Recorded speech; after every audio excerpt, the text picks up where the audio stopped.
Last game of the year for Northern Ireland ahead of the World Cup playoffs in March.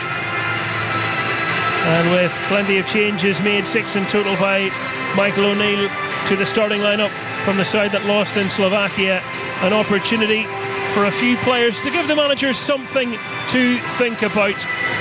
When you look through the panel that he has picked, 5 of Northern Ireland's starting 11 have 10 caps or fewer tonight.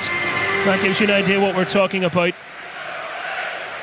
Conor Hazard in goals, Brown, McNair, McConville the back 3, Lewis and Bradley are the wing backs, Galbraith, McDonnell and Lyons the midfielders, and Donnelly and Price in attack for Northern Ireland. And for Luxembourg, Morrison nets, Marvin Martins, Corrich, Carlson and Jans the defenders, Ollison, Christopher Martins and Barrero their midfield, and Taylor Dodari either side of Sinani, who is in attack. And John O'Neill alongside me for this one. John, great to be with you once again. Nights like this, what are we to expect? I think we need to win the game and finish with the 9 points. I think that's the important thing. We don't want to be embarrassed. As regards the selection, Michael's done the sensible thing. He's left the players out who potentially could have been suspended had they picked up a card, and he's brought a few lads in that we have a look at. But to be quite honest, Michael, I mean, I think you know, and probably most of us know, what the starting 11 will be when we get to March, depending on injuries, and that's going to be the big key. The only one maybe that you might look at is possibly Donnelly up front, because we know we're having problems at scoring goals. So it'll be interesting to see how he performs. I think it's important tonight that Galbraith gets on the ball and shows us what he can do in dictating the game, and he should be able to do this against Luxembourg, who are not the strongest team. But we've got to give them a lot of respect as well. I'm glad to see Bradley now back in his right wing-back position, because I think that's where he's strongest, coming on with everything in front of him. Interesting choice of Lewis at left back. I never thought that defensively he was sound, but going forward he's got a lot of skill, so there's potential for us there, you know, so looking forward to the match in that sense. We're going to hear a moment's applause in memory of George Best to mark 20 years to the month since the passing of one of the greatest footballers the world has ever seen. And a sold out Windsor Park will show you just what he means to each and every one of us.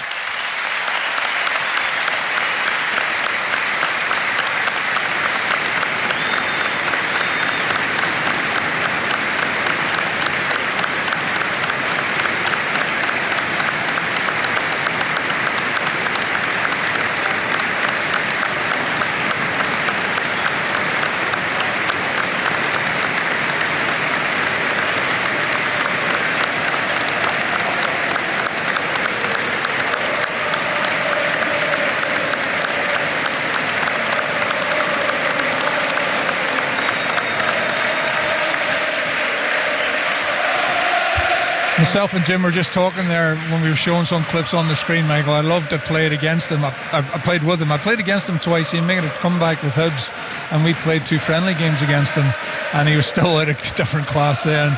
I know Billy tried to possibly maybe get him in the squad for 82, but it didn't happen, and it was a big disappointment. John, how do you describe George Best? He was one of the best players ever played the game, and he just unfortunately didn't play it long enough, I don't think. Helped Manchester United win the First Division title in 65 and 67, the European Cup in 68, and he won European Footballer of the Year in that year as well.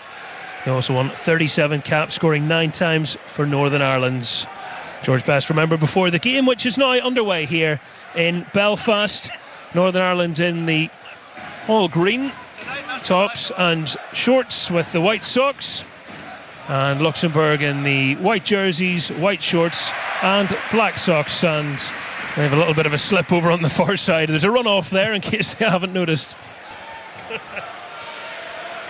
So what will the tempo be like tonight? If you're Luxembourg, you obviously want to try and get a point on the board. That goes without saying. If you were to compare the two teams from the selections that were made the first time they met, you can get an idea what we're witnessing tonight, because for Northern Ireland, 7 changes from that side, whereas Luxembourg have only made the 3, and 2 of those enforced with 1 injury and 1 suspension.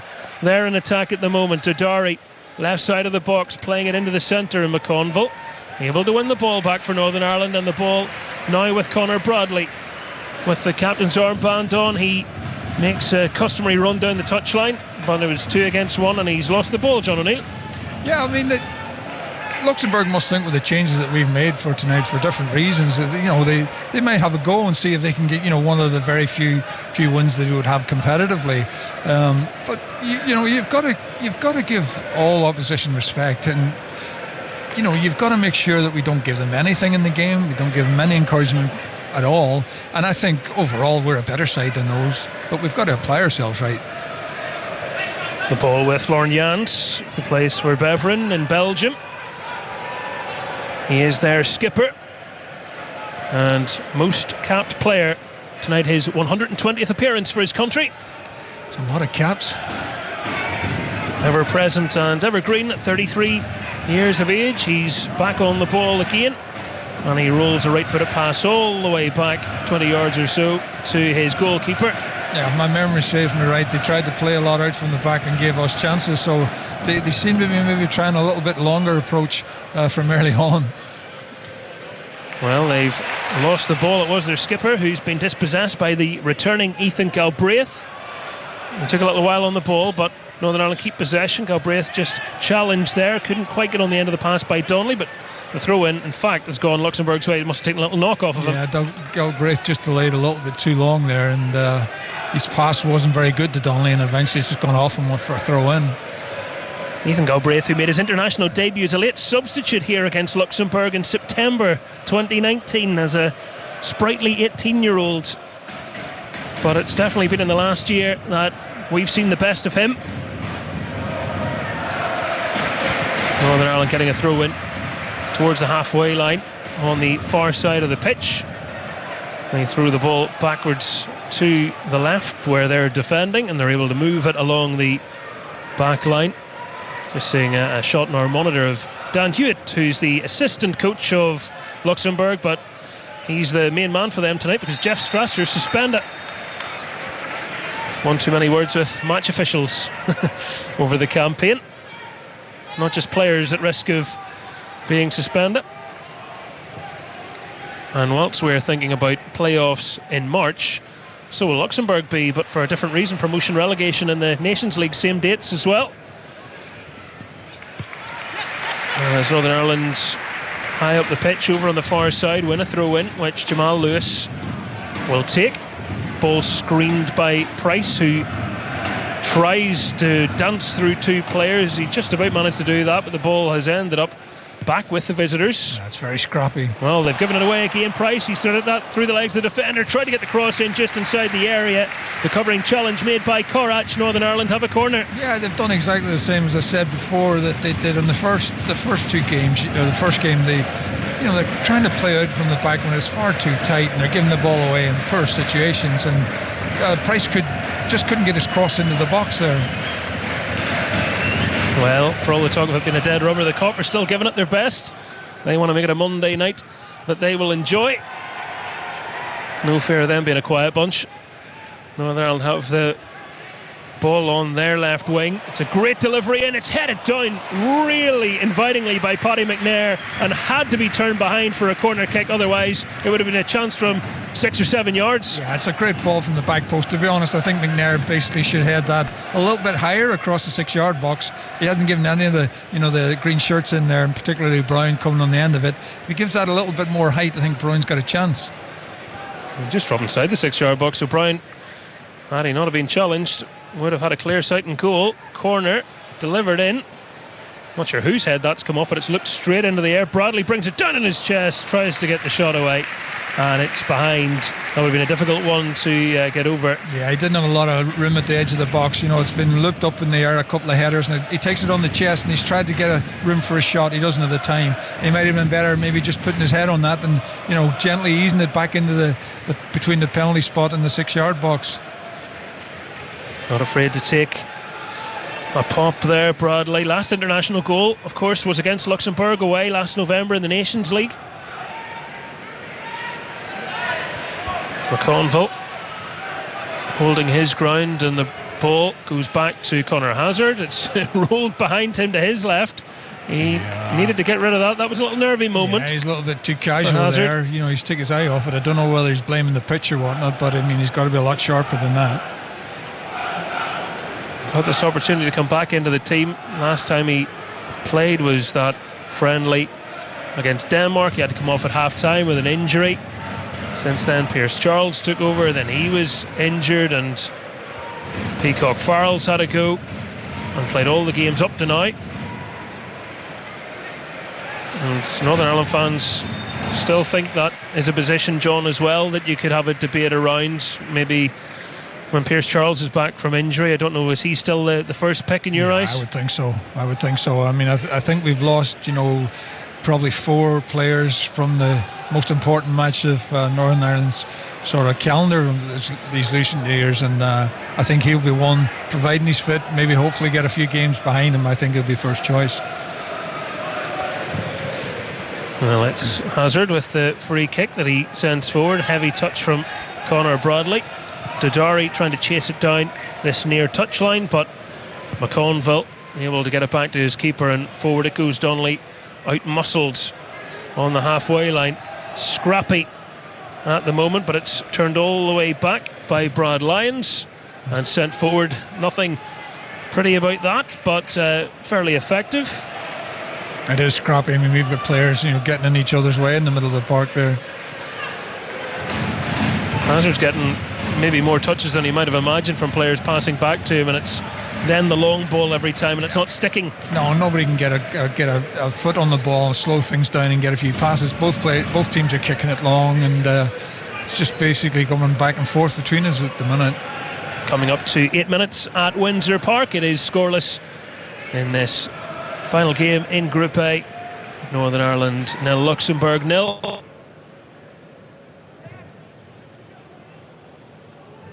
Positional changes possible between them two. Meanwhile, in Leipzig, they'll battle it out for automatic qualification. Germany and Slovakia. Northern Ireland take a throw. The shot struck sweetly by Isaac Price. Morris able to make the save, low to his right. Yeah, they've gone to sleep. I think it's Jamal Lewis takes the throw in, you know, level with the 18-yard box. Price just lets it come across his body. I don't think he hits it as well as he would have done, but you know, that's the type of area where he scores in the past. Hasn't scored in his last 3 internationals. A drought by his standards. He has spoiled Northern Ireland this year. This is the sort of night where attacking players must be looking at it and thinking a chance to either get off the mark or improve their tallies. A free kick given away by Northern Ireland just inside their own half. The referee tonight, first chance to mention him, Christo Tover of Estonia. He's actually the General Secretary of the Estonian Olympic Committee. So I don't know if that's anything to do with how used to diving he is, but anyway, he is making sure Northern Ireland's men are moved back, and Luxembourg are going to try and, well, I thought they were going to try and thump it into the box. They've gone for a different tack. They've moved it left instead and played it to the boot of Oliver Till. He's given the ball straight back to Northern Ireland, who are breaking away. Jamie Donnelly, really good pace from him, shrugs off his man and finds Galbraith to his right. First time ball into the centre. Price is onside, brings it down, backheels it to Lewis, and Lewis, who had heard into the penalty area, could not keep his body over the ball and ends up skying it. Yeah, good break by Northern Ireland. I thought the ball originally should have went to Price earlier, but he's come out, he's put it down again inside the 18-yard box. I thought he was going to have a go, but he sort of backheels it into Jamal Lewis's path, but he puts it in Rowe's head. But a good break by Donnelly, but definitely a great chance there. And also a sign of the quality of Ethan Galbraith. First chance he gets, whip it into the box, finds his man. So a good opportunity, one not taken, but just over 10 minutes on the clock here in Belfast. Scoreless between these two teams, and that little passage of play will encourage Michael O'Neill. Yeah, well, I mean, they were in a great attacking position down our left-hand side, and then for, I don't know, whatever reason, I don't know what is it Diardi had it, passes it straight to Donnelly, and it was a great break from him. Well, the quick counter-attacks have been a more recent feature of this Northern Ireland team, and as we have discussed, forward position still one up for grabs if Donnelly can offer a bit of better link-up play and maybe more mobility. He's played a lovely pass to Price. He couldn't get under control, but he's fast enough to get there, and he can keep it in. He's overcomplicated things for himself. He somehow keeps the man off the ball, gets to the far corner flag, and then tries a little pirouette on the ball, which just rolls it out for a goal kick. Yeah, made himself look silly there, trying to be too clever. But I have to say, I've seen more hold-up play from Donnelly in the last 2 or 3 minutes than I have done from Northern Ireland centre forwards in quite a while. His first touch was excellent, gets it down, gets turned on the ball, and keeps the move going. It was a great ball into Price. Oh dear! Wow, Morris under no pressure nearly put it out for a corner kick, standing in a 6-yard box. I've seen that happen before. I think it was San Marino or somebody did try to play out from the back and gave us a corner, and Morris almost did that as well. Wow, that I didn't think that was going to be a moment of promise for Northern Ireland there, but it very nearly ended up being one. The goalkeeper, who is on cap 79 tonight, playing for Al Khalij in Saudi Arabia, teammate of Josh King, remember him, former Premier League striker, Bournemouth, Everton, and more recent times is playing at Watford.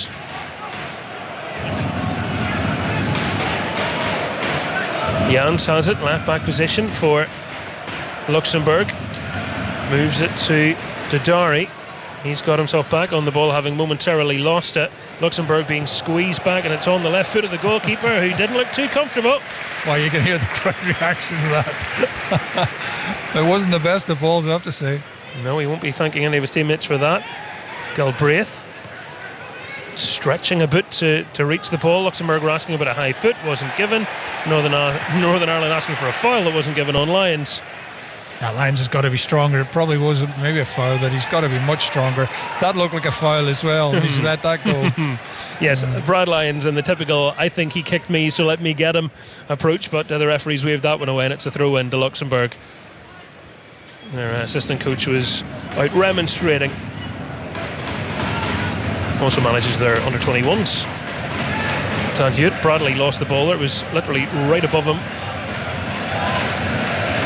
Refusing to go out that ball, isn't it? Yeah, it's a little bizarre really. It was walking its own tightrope. Everyone was kicking it as hard as they could, and it just went up but not across the line. Anyway, it has done eventually. Northern Ireland have a throw in, and it's Conor Bradley on cap number 30 for him tonight. Yet to score at Windsor Park, Conor Bradley. No time like the present. He's in possession, strokes the ball up the halfway line, and Brad Lyons shoulder charged about 10 feet off the pitch. Yeah, it was a good tackle by Carlson. I mean, he doesn't mess around. Just on the touch line, and he was strong, put him over the line. 9 years in the international setup. Dirk Carlson, playing for St. Paulton in Austria. Born in America. And this is 6th time facing Northern Ireland. Yet to get a win over them. Northern Ireland hoping that continues. Again, how many times have we saw that? I mean, that's a brilliant ball from Brown up to Price. He's got nobody near him, and he loses it and falls over it. Yep, he dawdled. Didn't have as much time as he wanted. Just needs to be a little sharper. Can't afford to stroll around. McConville playing a right centre-back role tonight. What did you make of him on Friday night? Did okay. Yeah, did okay. Jamal Lewis passing inside. Team in green enjoying a little spell of possession. Actually had less possession than Luxembourg in the first 5 games coming into tonight. Galbraith miscontrolled the ball, but Northern Ireland, well, thought they were going to keep it. They didn't in the end. A foot stuck out by Ollison was able to divert it away from Price, but then a really poor pass from Luxembourg rolls out for a throw-in, and that nearly sums up the first 15 minutes or so. It's not one for fans of pass completion. They're a poor side. I mean, if we can get our act together, there's goals there to be had. Hazard pings it long. Galbraith wins his header on. Donnelly and Galbraith will have a good knowledge of playing together. Galbraith finds Bradley. Ripple of applause, appreciation from the fans, and a little chance for McDonald to turn his man in midfield. He's on loan at Mansfield Town. Jamie McDonald, big night for him as well, coming into the team. A proud night for him after being a substitute against Germany. Now to start a game and to do it at home. You can appreciate, John, just how special that is. It's always nice to make your debut at home. It's a nice game for him maybe to get settled in as well. 16 gone. It's a great ball. It's a lovely ball out from the back by Paddy McNair.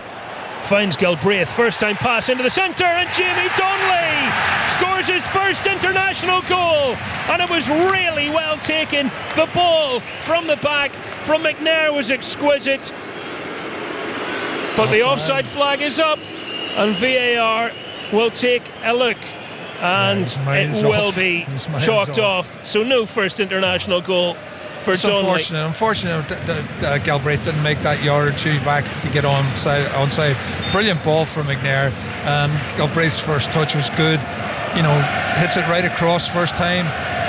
Donnelly gets in front of the centre half and does what a centre forward should do, and whips it past the goalkeeper. A great finish.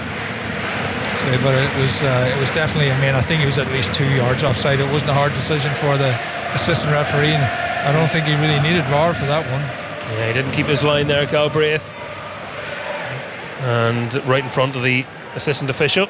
Straightforward decision. Ball just breaking into Northern Ireland's box there.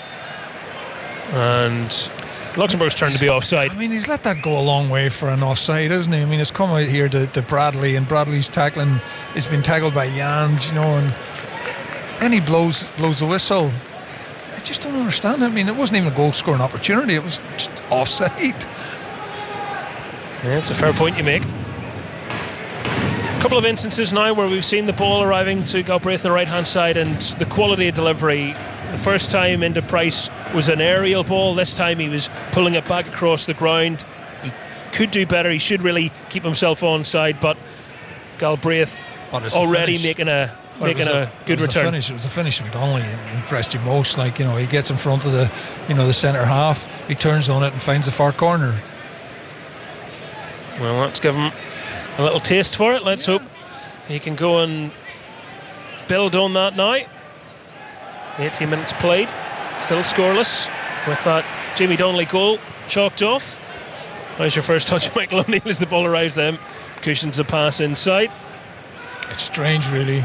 Lyons doesn't get a free kick for that when he was expecting it. Well, that's a really silly challenge off the ball by Christopher Martins. Why does he blow it up? The goalkeeper's got the ball at his feet. Just keep the game going. He's only nudged him and he fell over. Ran into the back of Kieran Brown, who was watching the ball roll back to his keeper. Next thing he knew, he's being clattered by Martins, who missed the previous match in September through injury. Plays his club football for Spartak Moscow. Hazard slipped taking that free kick, but didn't affect the ball up the pitch. There was a push and I think a handball there, but Galbraith is somehow spun away from his marker anyway. Bradley made a little bit of space for himself, was looking inside, looking for Price, couldn't quite get him. McDonald wins his header, and Lewis has put just too much on that as he tried to turn and hook the ball out to the left wing. It's gone out you would probably been better off just looking at the outside of his left foot back into the 18-yard box. So despite all the changes made by Northern Ireland, they are appearing to be the far more comfortable side, John. Yeah, they're better players. It's as simple as that. Morris moving the ball to Carlson, and now Jans. Bit of keep ball for them.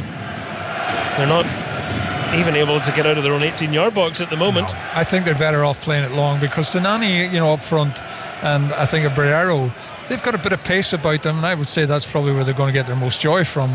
Playing out from the back like this, I think it's only just going to cause them problems.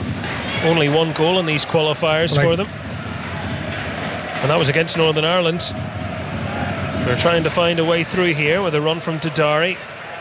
Yeah, McConville made a good tackle, but unfortunately it's fallen for them again. It has. He's taken a pop, and from 25 yards as he hits the turf, the ball bobbles into the hands of Hazard. It wasn't hard for him. But at the end of the day, it bunches right in front of him, Michael, and I don't think that goal mouth's the best there. So, it'll give him a little bit of confidence that he dealt with that, quite comfortably. wasn't the best of shots, but still. Every save counts. Yeah. Very unusual back pass from Luxembourg there. They've hit the ball from the halfway line back to their goalkeeper. I've seen that quite a lot in the game today's game. And now it's been hit from the goalkeeper back to the halfway line. Martin's able to shield the ball. Yeah, he was strong there. Price has got to be stronger when he's making that challenge. Plays a left-footed pass to Jans, who was wanting an option in front of him. He wasn't going to sprint into that space. He's gone back to Carlson, and they can nudge a little higher up the pitch. Well, they're all inside Northern Ireland's half now, probably for the first time in the game. Luxembourg. This could end up back at goalkeeper. I know, that's exactly where it's going.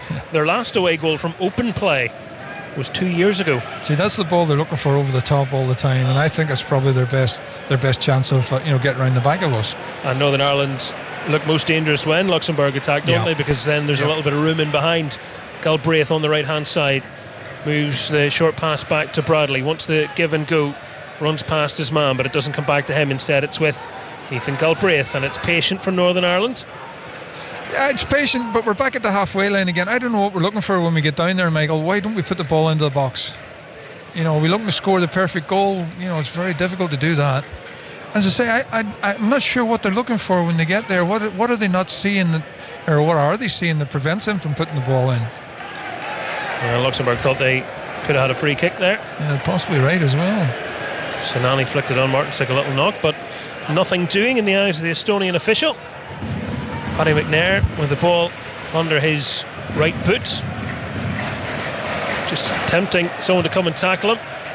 Bradley stepping in from the right hand side, playing the pass forward into the midriff of Donnelly. Again, Donnelly's done well. He's held it up, but he hasn't got many options. There's not too many green shirts showing for him, and he's been forced back into his own half. And to be clever, he's just held his ground and waited for the challenge, and got the free kick, which got himself and us out of a little bit of trouble there. Said Korach, the player who was wrestling with him, sent off against Northern Ireland in September for 2 bookable offences. Oh, Bradley's unlucky there. Tried a through ball, didn't happen for him. Luxembourg with it now, and Northern Ireland could find themselves in a bit of bother. It's a save from Hazard, and that's a great save. That's an absolute brilliant save. Now Sinani's their best player by a mile, and he's made a great run there, and the ball through to Martins was perfect. His shot was good, but a great save by Hazard, and that's the best chance of the game. I had to react quickly, the Northern Ireland keeper, and he did just that, racing out to his left, made himself big. So again, it shows you, when you give anybody half an inch at international level, it doesn't matter how poor they are, they can punish you. Sinani, who was playing in Germany with St. Pauli, former Norwich, Huddersfield and Wigan player. They're on a little patch now where the confidence is up a little bit from that attempt. Looking for a way in behind. Lewis trying to shepherd the ball out of play, and in the end it wasn't moving quick enough for him, and he's had to kick it out for a throw-in. Well, to be honest, Price has got to get back there and try and give him an outlet. He's got nowhere to go. The forward's knocking him into that corner, and the only thing he can do is put it out for a throw-in. If Price makes a little run back 10 yards, he can play him in. That option wasn't there for Lewis, so into touch it went.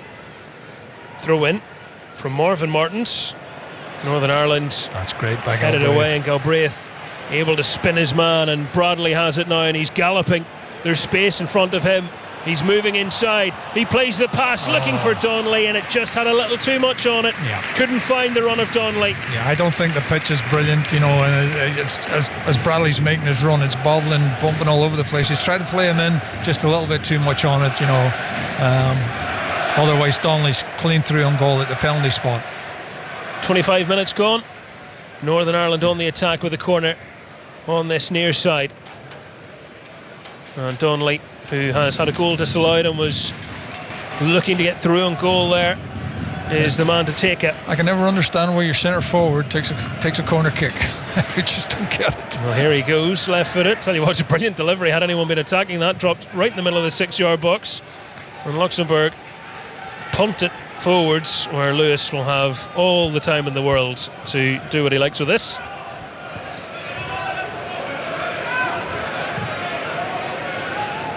something Northern Ireland have been lamenting is conceding from set pieces.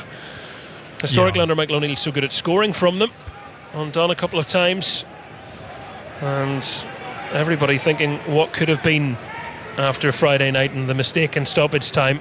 Had a point been secured from that game, this would have been a very different feeling night and probably a very different team selection.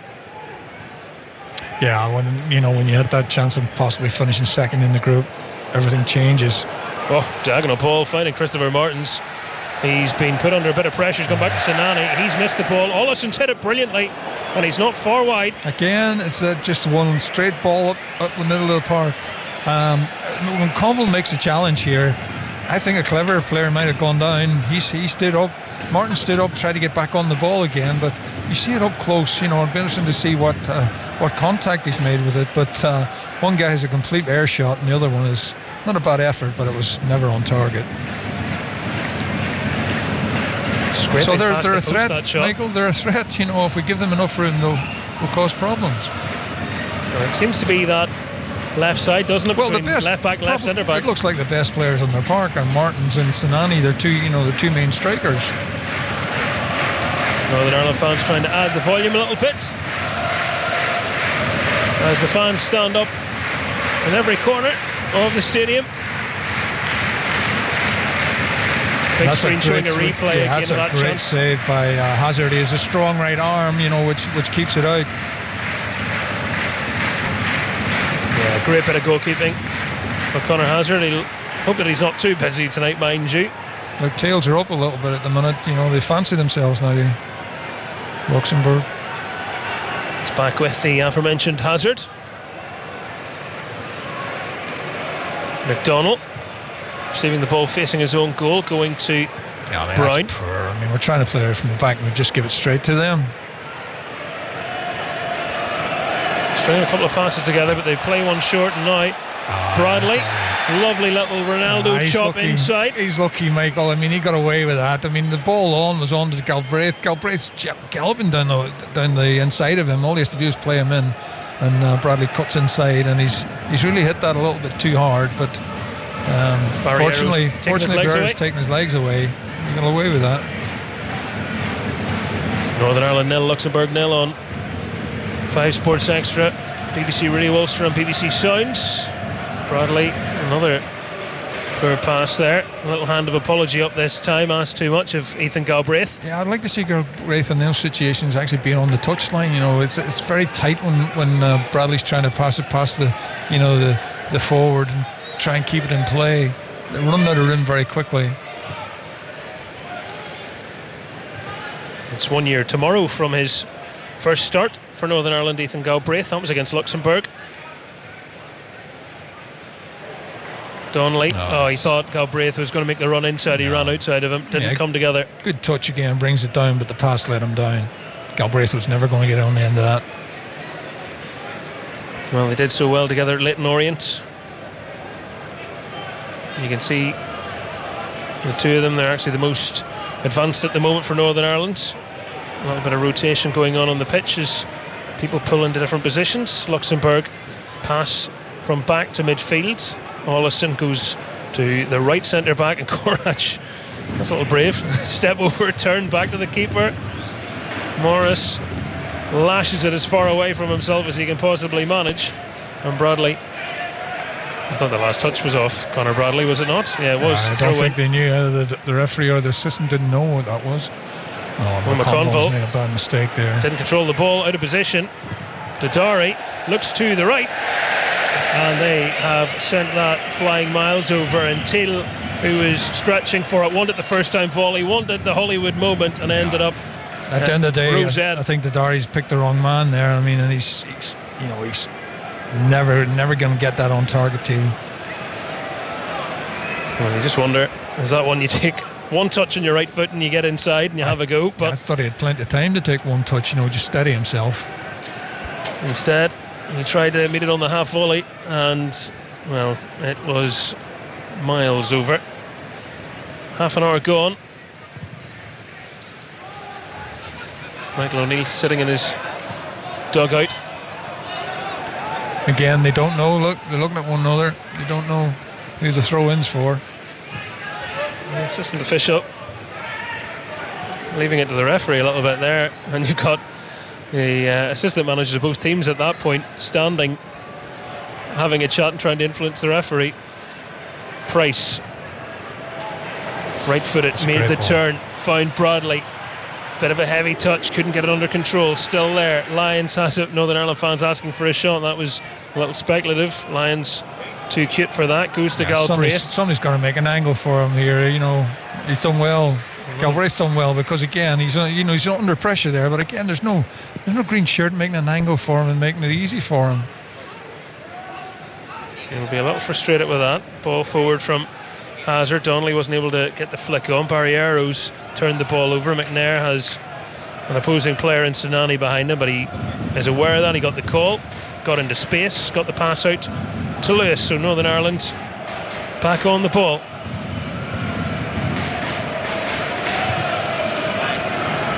Oh dear me. First pass out from the back this time by McNair. Barriero. Now Dodari. Not getting any change off McConville there, and in comes Galbraith to make the challenge, and Luxembourg have the throw in. Yeah, and Galbraith just tidies up there and knocks it out for a throw in. I mean, in the last 5 or 10 minutes it's been more Luxembourgs than Northern Ireland, Michael. They've definitely grown into the game and they feel they've got a little chance here. Well, it's going to be a throw in for Luxembourg. Northern Ireland having to do a little bit of defending at the moment as Jans terrible throw.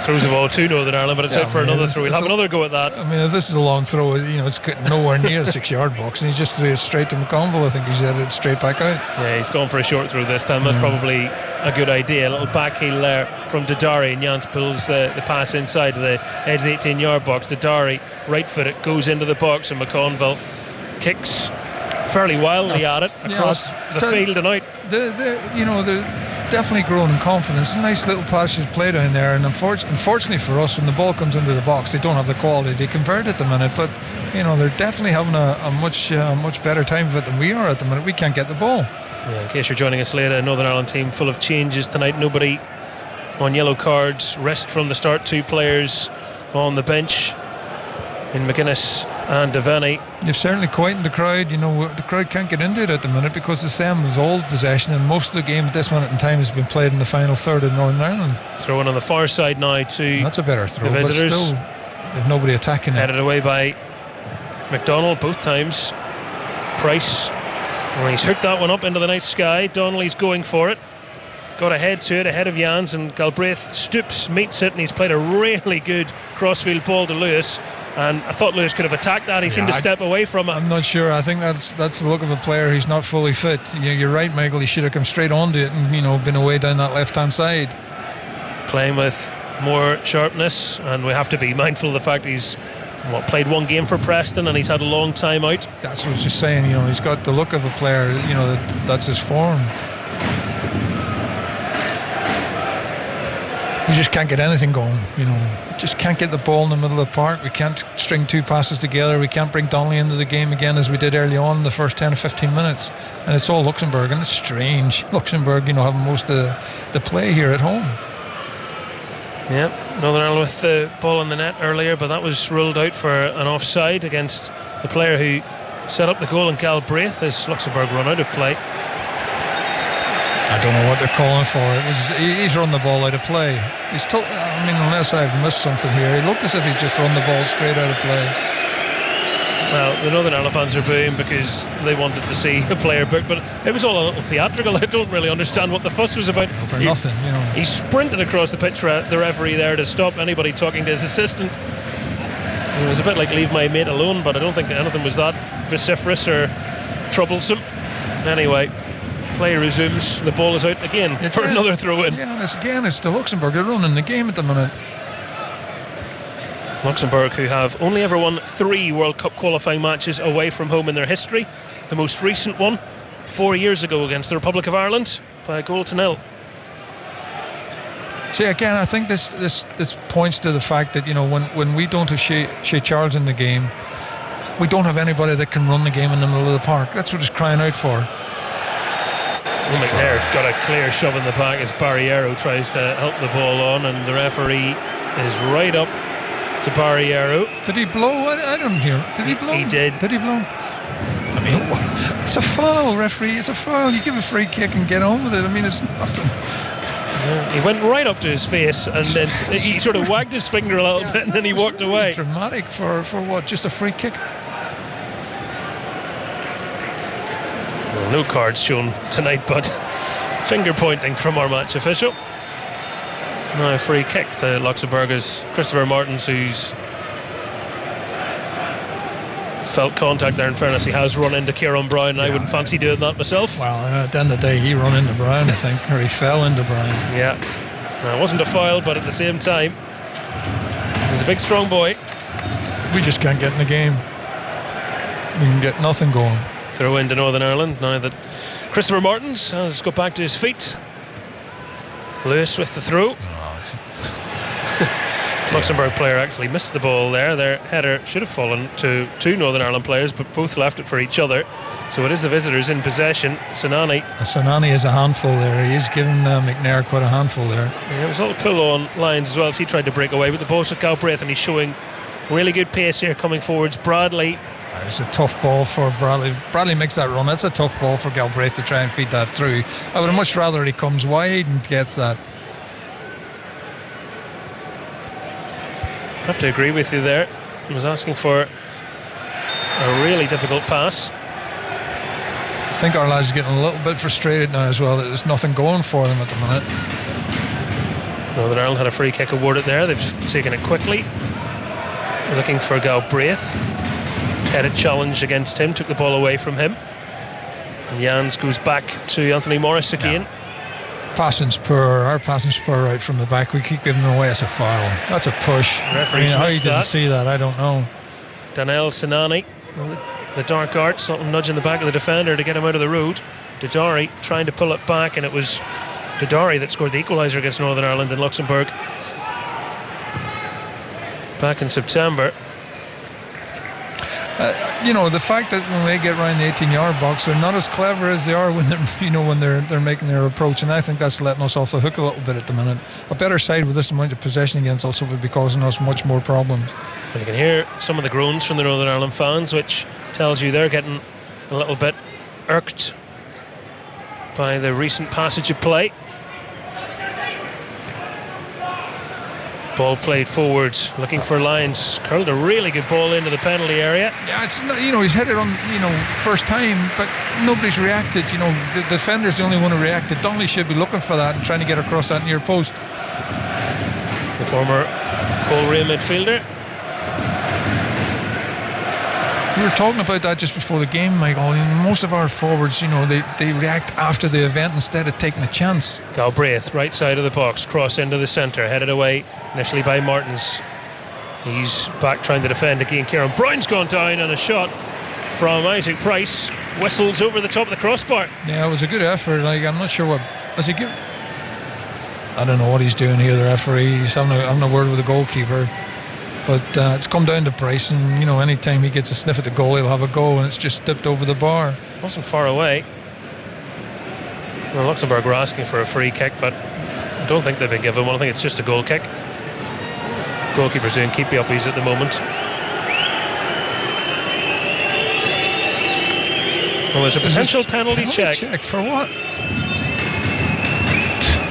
Well, that's just flashed up on our screen. Potential penalty check. So we'll watch this again to see if there was anything. There was a challenge on Brown on the edge of the box. Was it just inside? He kicks the underside of his foot. If that's deemed to be inside, that could be given as a penalty, because he kicks the underside of Kieran Brown's foot. So is he inside, John O'Neill? I think it's outside the box anyway. I think it looks to be. It's hard to see from the angle we're seeing, but it looks as if it's outside the box. Is it a free kick or is it a penalty? This is well, they can't check it for a free kick, so they have to check it for a penalty.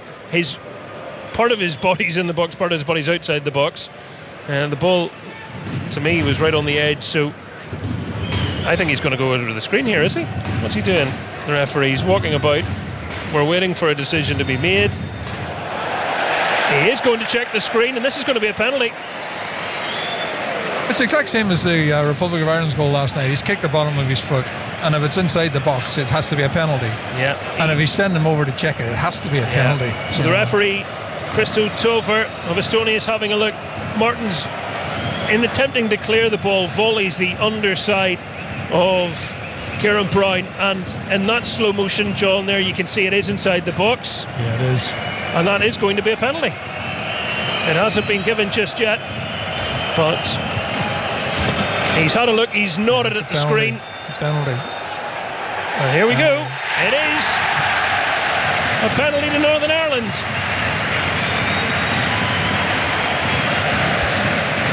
So now who's going to take it?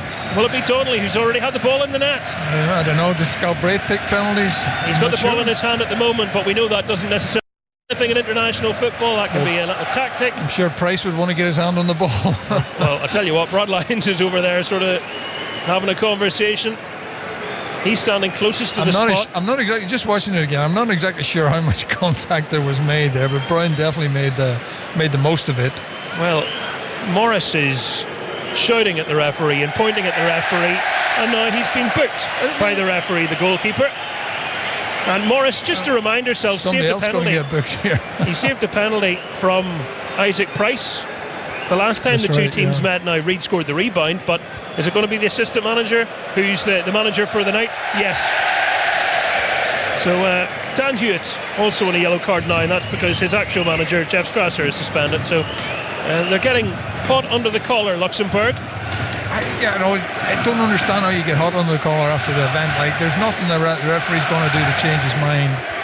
It's going to be Jimmy Donnelly. Particularly the goalkeeper. I don't mind so much about the manager, but the goalkeeper's now on a yellow card.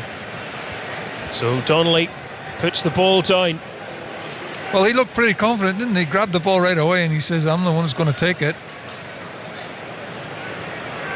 It doesn't even look on the penalty spot now. It's just about kissing the edge of it. And the referee's telling him.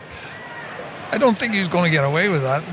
Does that annoy him that he's had to go and reset? I don't know. Well, we've heard players in the Premier League make that excuse after penalties weren't scored, but in this World Cup qualifier, what will it be? It's Jamie Donnelly for Northern Ireland chasing what would be the 100th goal in World Cup qualifying matches at Windsor Park for Northern Ireland, and he buries it. It's his first for his country. One ruled out earlier, nothing to rule out that one. He sends the keeper the wrong way. He was confident. As soon as it was awarded, he went and got the ball, he put it down, and he had to reset it again, but it was a great penalty. I'll tell you what, Luxembourg must be gutted, because that's coming at a time when they were really, I wouldn't say on top, but they were having the better part of the play. And like from nothing, it's a rash sort of clearance that he made. Probably wasn't a lot of contact, but they give penalties for that now, and it was a great finish.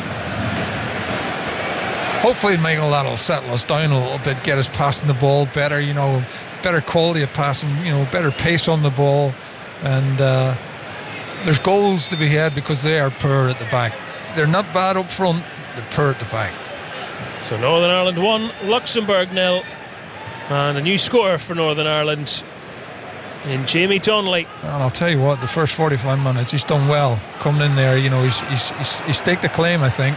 Well, I'll tell you what, Northern Ireland have had 7 goals in these qualifiers from 7 different players, including an own goal. Yeah, Kean Price, trying to be fancy and backheeling it, gives the ball away in the middle of his own half. The cheer is for Jamal Lewis winning the ball. Brown clips it forward. McDonald, good first time pass, and he's never looking for Price, never finding him. No, he's never going to get that ball through there. He's 2 defenders, trying to do it too quickly with the one ball.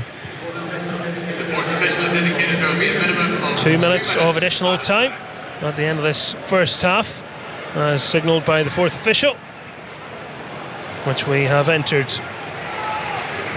And it gives a different feeling, doesn't it, John? Because Luxembourg, as you rightly say, had been on top. Well, if you look at it, in terms of chances, outside of the goal that we scored, it was clearly offside. They probably had the best chances as well. But it is Northern Ireland who lead, looking to finish on 9 points in this group and end on a positive note before the playoffs in March.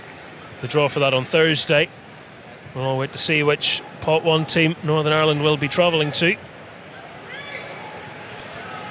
Ball helped on. Price Barriero's flying to the ground, holding his ridiculous. face. That is ridiculous again. I fancy the chances of Galbraith to get through and goal there, but the referee, after a moment's thought, has brought it back for a foul. Well, I mean, it's hard to tell, but it didn't look much here from here, Michael. We'll see it on the screen again. But as for the battle of Leipzig, he's touched him on the face with his hand and he's gone down. The latest score, John, in the Germany-Slovakia game, I think I know who's going to win the group. Germany 4, Slovakia 0. It doesn't surprise me. They aren't the best side in the world. Voldemar, Gnabry and 2 from Leroy Sané have given them a very strong first half scoreline. No messing around by Julian Nagelsmann's side tonight.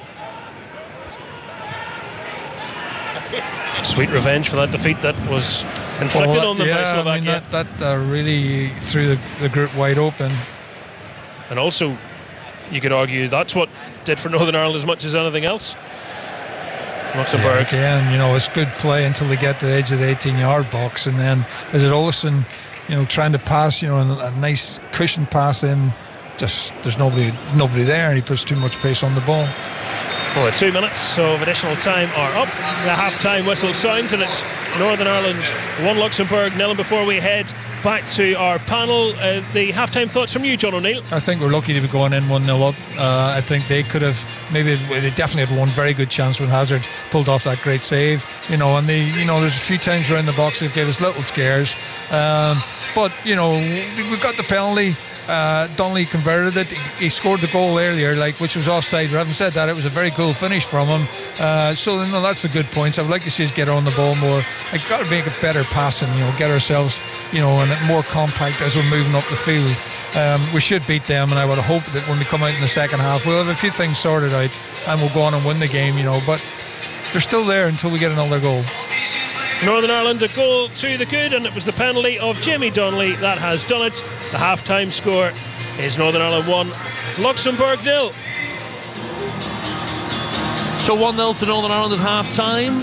We will get the thoughts of Jim Magilton, Keith Gillespie and George McCartney in a moment or two, but first let's get you the BBC News. BBC News NI on Radio Ulster and on BBC Sounds. Good evening, I'm Mimi Murray. Parliament has been debating the government's proposed overhaul of immigration rules. The Home Secretary, Shabana Mahmood, says the current system is out of control and too generous. Measures include reducing the length of time a refugee can stay before they have to reapply for asylum and removing financial support from families whose asylum claims have failed. The Conservatives say the changes are a step in the right direction, but they don't go far enough. The Liberal Democrats' Home Affairs spokesman, Max Wilkinson, accused Miss Mahmood of using inflammatory language. What is not helpful is the Home Secretary claiming that the country is being torn apart by immigration. Acknowledging the challenges facing our nation is one thing, but stoking division by using immoderate language is quite another. In response, Shabana Mahmood told the Commons the asylum system was causing division before demonstrating the racial slurs she has been called.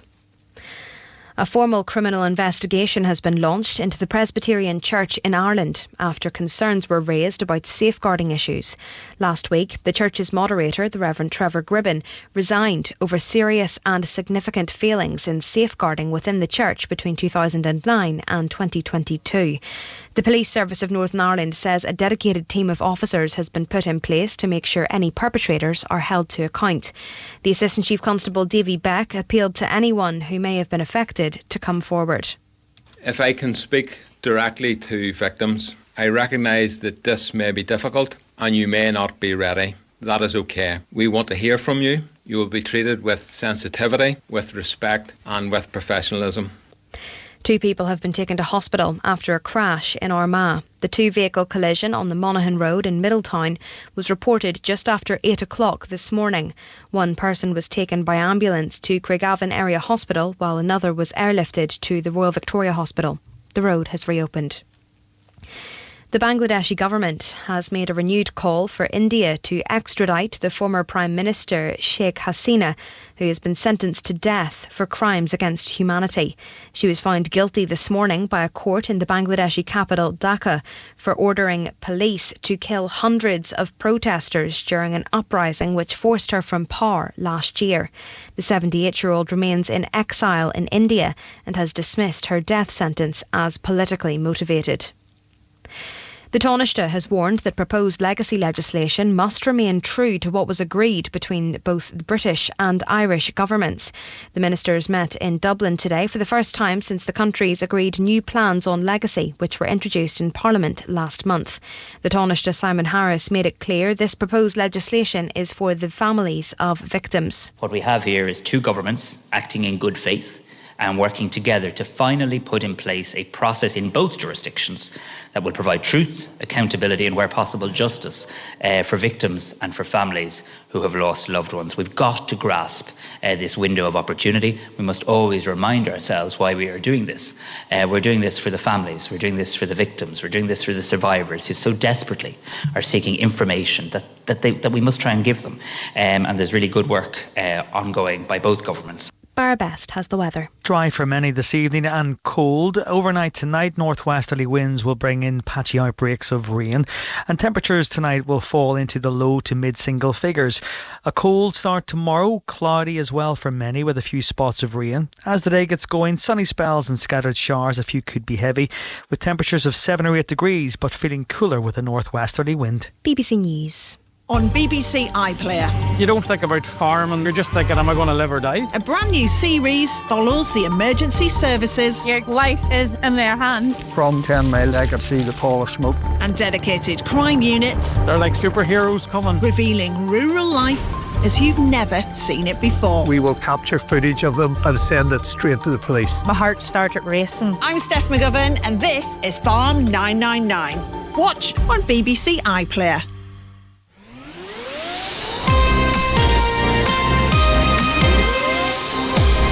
This is Sports Sound International Football. Listen live on digital, online or on BBC Sounds.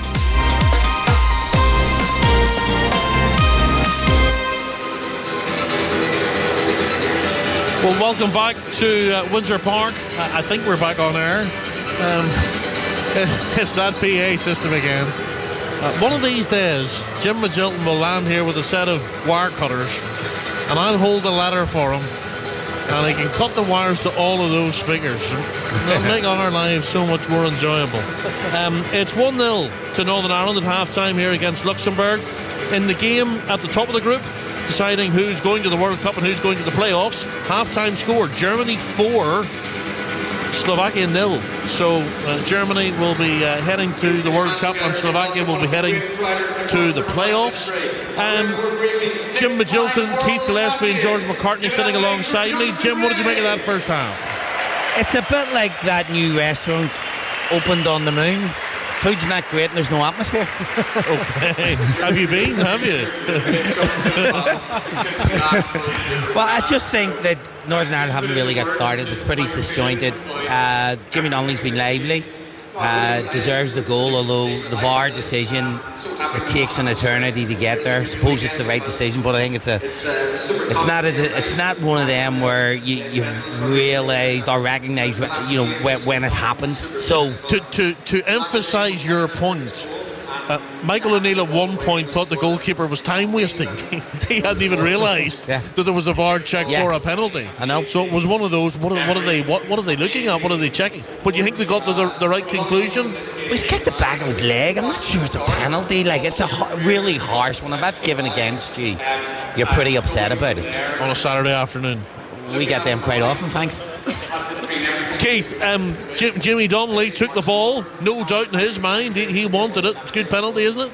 Yep, really good. I actually said to Jim afterwards, I had no thought whatsoever that he was going to miss. You sort of have that feeling with, left-footed penalty takers. And you ever seen George taking penalties, have you? George never got that far up. The goalkeeper was ahead of him in the penalty taking. But Donnelly's been very lively. He's been one of our better performers. Kieran Brown as well has been good. But apart from that, we've been really poor. They had the best chances before we got that penalty, so I think we can count ourselves quite lucky to be leading. I thought Donnelly started break the first 15-20 minutes and then sort of drifted out of the game, and Luxembourg had a 10-15 minute spell where they created 2 or 3 opportunities where they possibly could have scored. Where are the vulnerabilities, do you think, Jim, in this Luxembourg team? What could we exploit more in the second half? I think Paddy McNair can step in more with the ball. He's hit a couple of switches, and the switch of players on. That one opportunity that he did create for Galbraith. 2 attacking midfield players have got to do that a little bit more. Lewis Price the other side, and Galbraith did it really well. He shouldn't have been offside, but it was a great switch, and then great movement from Donnelly and a great finish. He hasn't influenced the game enough. The 2 central midfield players, in Brad Land and Jamie, are 2 fetching carriers, if you like.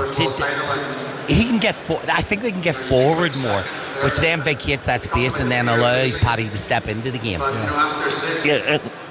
And McDonald and Lyons are dropping that deep at times, and Luxembourg are going with them. It leaves so much space for Galbraith or Price to just step off Luxembourg centre half, but it's as if they don't really want to, or they're not looking to get on the ball enough. Now, we'd say Galbraith, when he has landed on it, he's actually created the header for McNair around the back post. I thought he should have done better. He's created Donnelly's offside goal. No, he's had 3 or 4 good moments when he's landed on it, but I think him and Price should be controlling the game a wee bit better. Does it have that kind of feel about it, Keith, of, a lot of lads maybe who haven't played a lot of football together for too many minutes in the same side, and a wee bit of going through the motions? Is there a bit of that in the game, do you think? Yeah, but they shouldn't be. I mean, it's a chance for them to show Michael what they can do. We don't know what's going to happen in March. We don't know. You could have injuries. And these players should be wanting to show more for Michael. Luxembourg as an attacking threat actually haven't looked too bad.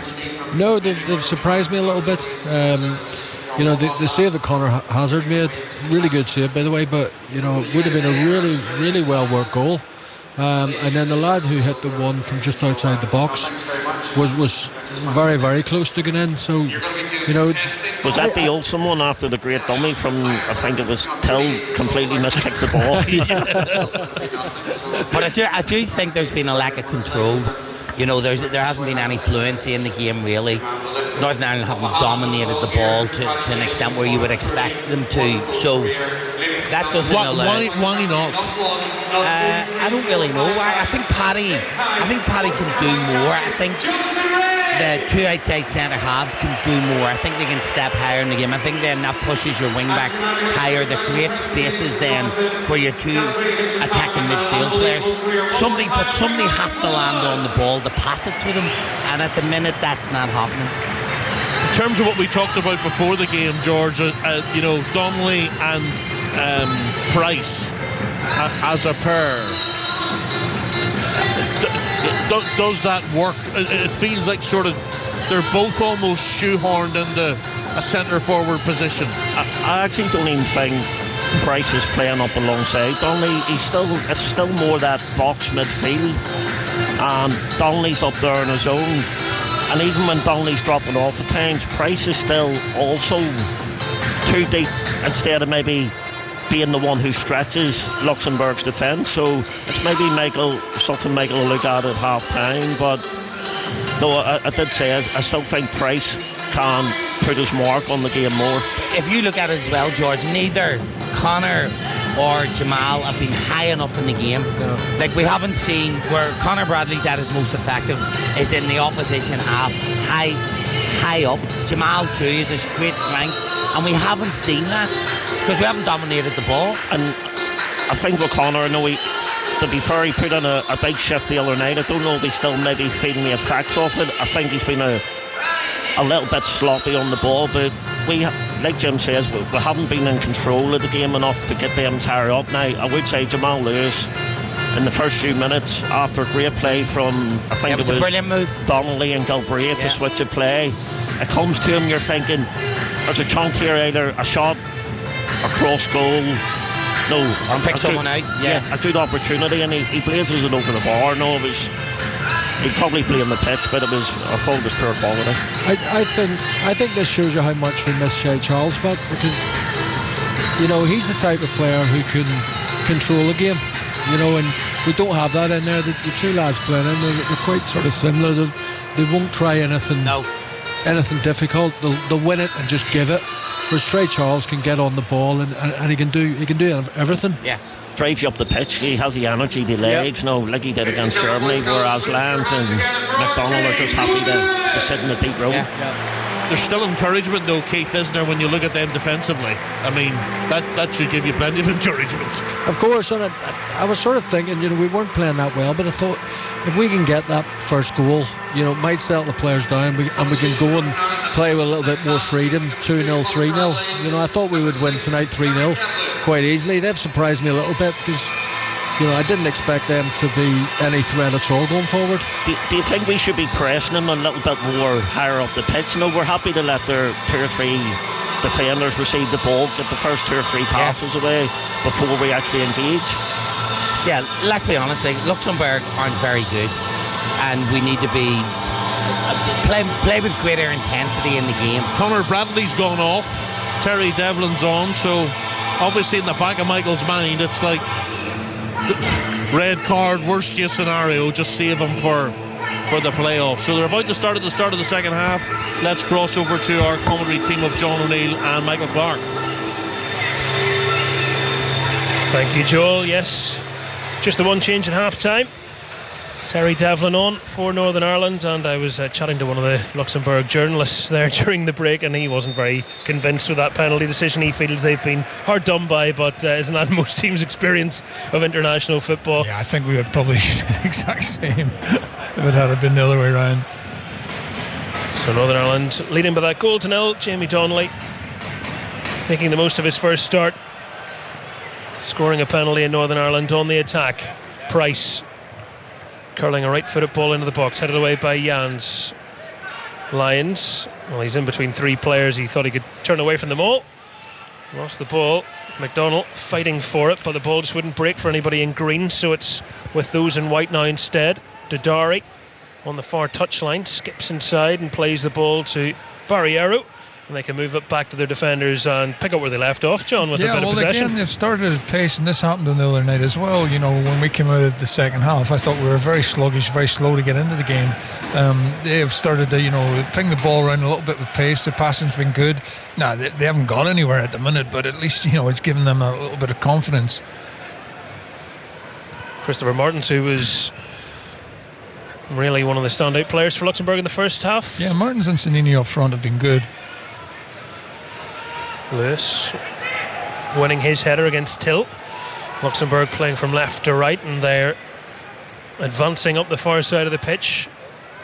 No, he should have crossed it. He had the opportunity. He's done Devlin on the left hand side there. He should have crossed it. He knows it too. Yeah, all the strikers have made the run. Well, both hands on his face as soon as he did that. He realised he gave Terry Devlin a chance to take the ball back. Yeah, I'm not surprised that Bradley's gone off. I suppose that's a little bit of a nod to Liverpool, that he's resting him up for the weekend. It may come back as a favour for us later on. Isaac Price, I'm not sure what made him want to do that, but he's just pushed Ollison over, so a free kick given against the West Brom man. But again, start of the second half, we're on the back foot right away. Morris clips the free kick long. Brown won a header. Till decided a shot from 18 yards was the best idea, and the ironic cheers tell you that Hazard was not threatened. Yeah, but again, it's a ball up. Brown's done well, he's won the header, but it's they're reacting quicker than us to get on the ball, and as we said in the first half, they're poor when it gets to the 18-yard box, and that was a poor shot, and didn't trouble the goal at all. His father Serge played 14 times for Luxembourg. 2 brothers play for them as well. One's on the bench tonight, Sebastian Till. Vincent Till not in the squad. So goal kick to Northern Ireland. Almost 3 minutes gone in this second half in the final group game. Northern Ireland so far so good. Again with Hazard's taking the goal kick, it's gone out for throw-in, and we're on the defence again. in terms of trying to finish on maximum points. This is crying out for somebody in a green jersey, to get his foot on the ball and start dictating the play. And I don't know if we have the quality of that player in the middle of the park. I mean, the lads are doing well. They work very hard, but you need somebody with a little bit of quality and a little bit of guile, to get us going. I thought maybe Galbraith might have played in there and done that, because to me he's the most obvious player. He's most comfortable on the ball. McNair won a header, then was able to thump the ball up, and that's a cracking touch from Donnelly. And Price can move it left, and Lewis has space in front of him. He doesn't want to run into it though. He's turned around and passed inside, but it keeps the ball. McDonald forward pass to Lyons. He's not put enough on that pass to the right.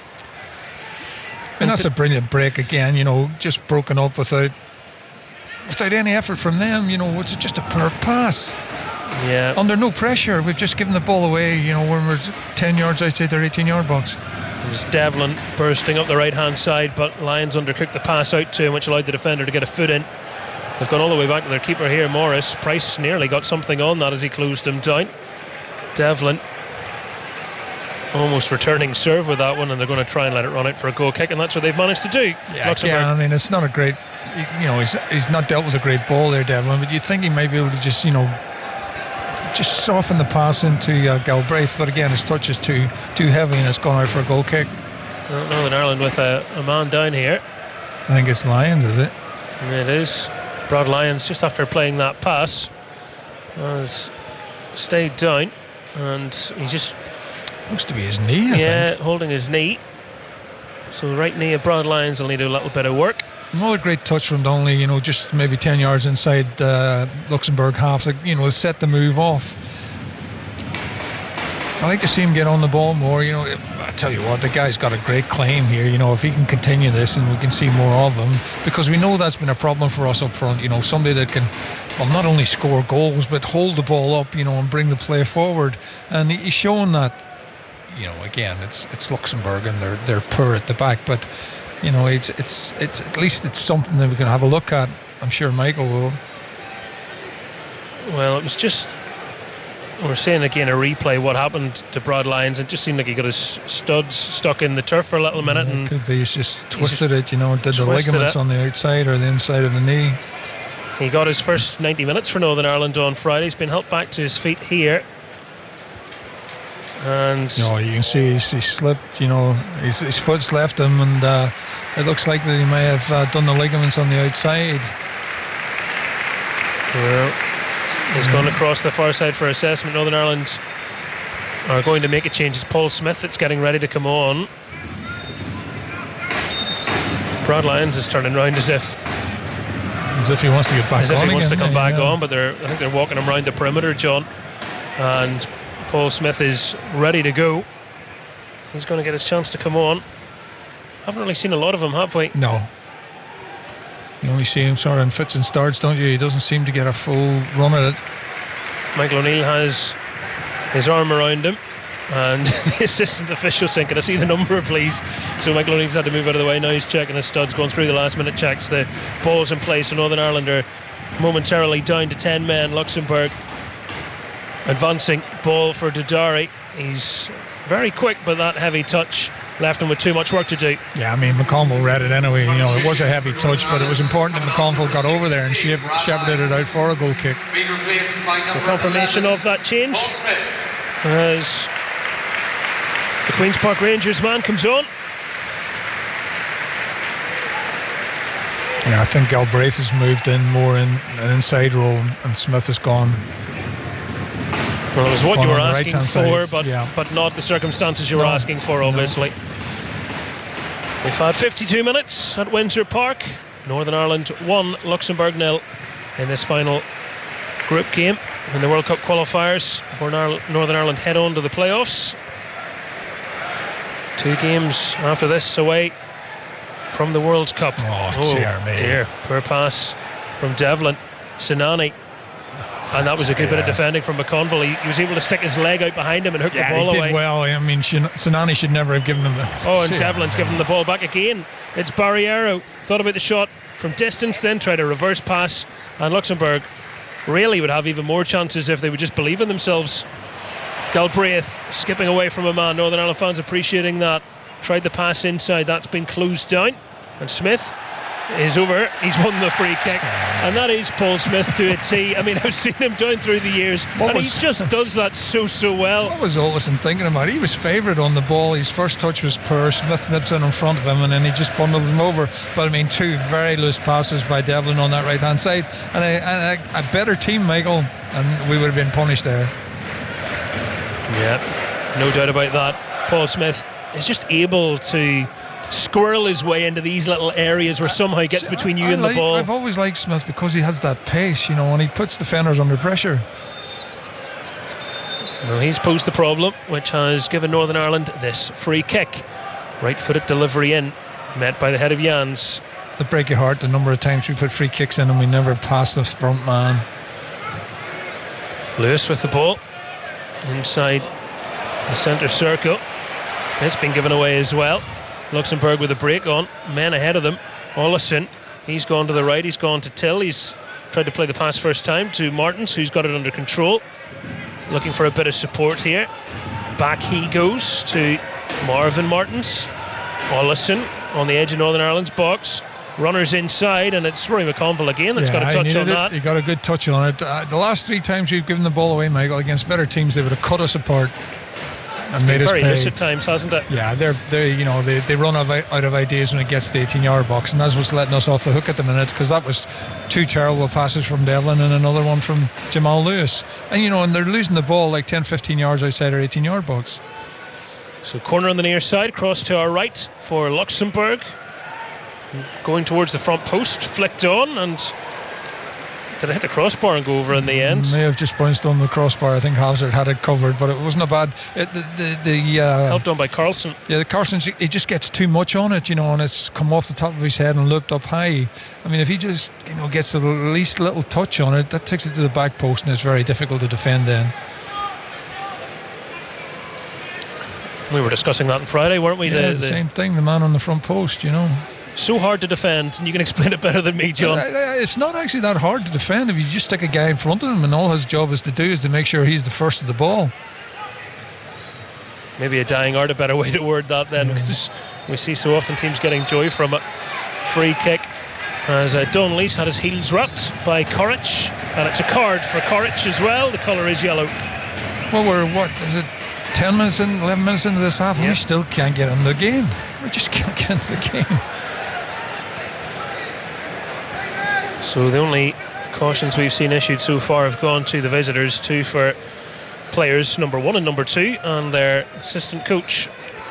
Yeah, again, look, Donnelly's taking the free kick. We're 15 yards inside the half, 5 yards in from the touchline. Why isn't he in the box?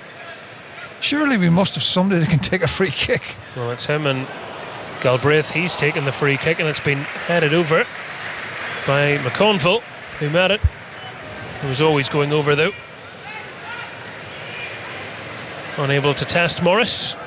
Still the single goal between the two sides. But you know what I'm saying, Michael? He's taking the ball inside the box, and it's a brilliant finish, ruled out for offside. And he's slotted the penalty away very easily. And when the free kick comes in, he's out here taking it. He should be in the box, getting on the end of things. Put the man with an eye for goal closer to the goal. Yeah, well, that's what I think. It'd be different if he's 5 or 10 yards outside the 18-yard box, and he's going to have a shot. I hear you. 57 minutes played. Northern Ireland passing it back to Hazard, and Devlin not able to keep that one in. Got to do better. I mean, again, we've just kicked the ball out of touch. Disjointed. It is, We've just continued the way we finished the first half. We just cannot get into the game. Michael O'Neill's come out pacing to the edge of his technical area to take a closer look. Penny for the manager's thoughts. We know this starting 11 won't be close to the starting 11 we see in a few months, but even so, every second ball is a white shirts on the end of it. Till with the pass inside to Olesen. Moves it to his left. Finds Carlson. Now Jans. Dominating possession, you must say. Yeah, totally. Northern Ireland, as you've already made the point, fortunate that Luxembourg haven't, in the final third, had the quality thus far. But look at the way they're passing the ball and how much time they have on the ball. I don't understand why we don't have that time. We can't make that time for ourselves. Northern Ireland players are also sitting quite deep, so when Luxembourg move it along the back line, there's no one to press quickly. And then Price, when he decides to be engaged, one step takes it away from him. Yeah, there again, there's a tackle going in, and again, it's a white shirt that picks up the ball. It goes to Paddy McNair, he puts it up the field, and now they're coming back at us. We've got to be better than this. We are better than this. I don't understand why we're not playing better than this. Yeah, it's a frustrating one. I'm sure Michael O'Neill is thinking that as well. And looking at his bench, he's probably more likely to experiment if he's going to do anything. Just look at it now, Michael. We've got to throw in midway through our half. Nobody's looking for the ball. Nobody's moving.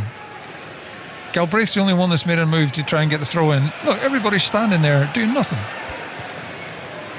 But isn't there a responsibility there as well on the teammates to actually make that call to each other? Well, we were talking about that, earlier when I was coming in the car with Joel. Sometimes you wonder, are they not talking enough, or is there not enough leaders on the park here, basically giving each other a rollicking when it's not happening. I don't know if it is or not.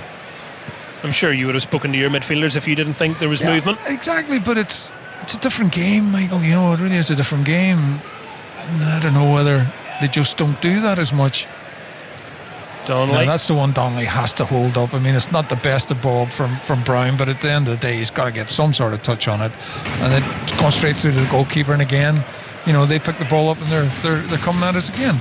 Moving it out to the right-hand side, where Brown. That's good play by Brown, wins the foul. Martins has been a handful, he stayed with him. He's a big, strong lad himself, and he nips in front and gets the foul on the halfway line. Luxembourg with no wins in their last 9 on the road, trailing here as well, losing 7 and drawing 2. But you can listen to the crowd. There's nothing happening, Michael. The crowd's deadly silent. With half an hour to go. Yeah. The crowd has fallen flat, not being served up an awful lot from their team, especially in this second half. And it's Galbraith who has the free kick, and he's kicked it straight through. He's just had that straight to the keeper. To the goalkeeper, yeah. Answers on a postcard. Not showing the quality. But there, somebody should be having a right word with him there. Still, a goal to nil for Northern Ireland. Look, this is so easy. Look at how easy this is for them to get out. And the referee's blowing up, and they're on the attack, and Olsen's right. He's really annoyed with the referee. It was a great break from them. That's the ball out from the goalkeeper out to the left wing back. He takes it first time, knocks it into Olsen. Olsen's going forward, but I think it was probably Devlin that's clattered Jans. But the play's on, and you can see Olsen having a word with the referee. He should have let it go. Not for the first time tonight, accused of being a little quick on the blow, the Estonian.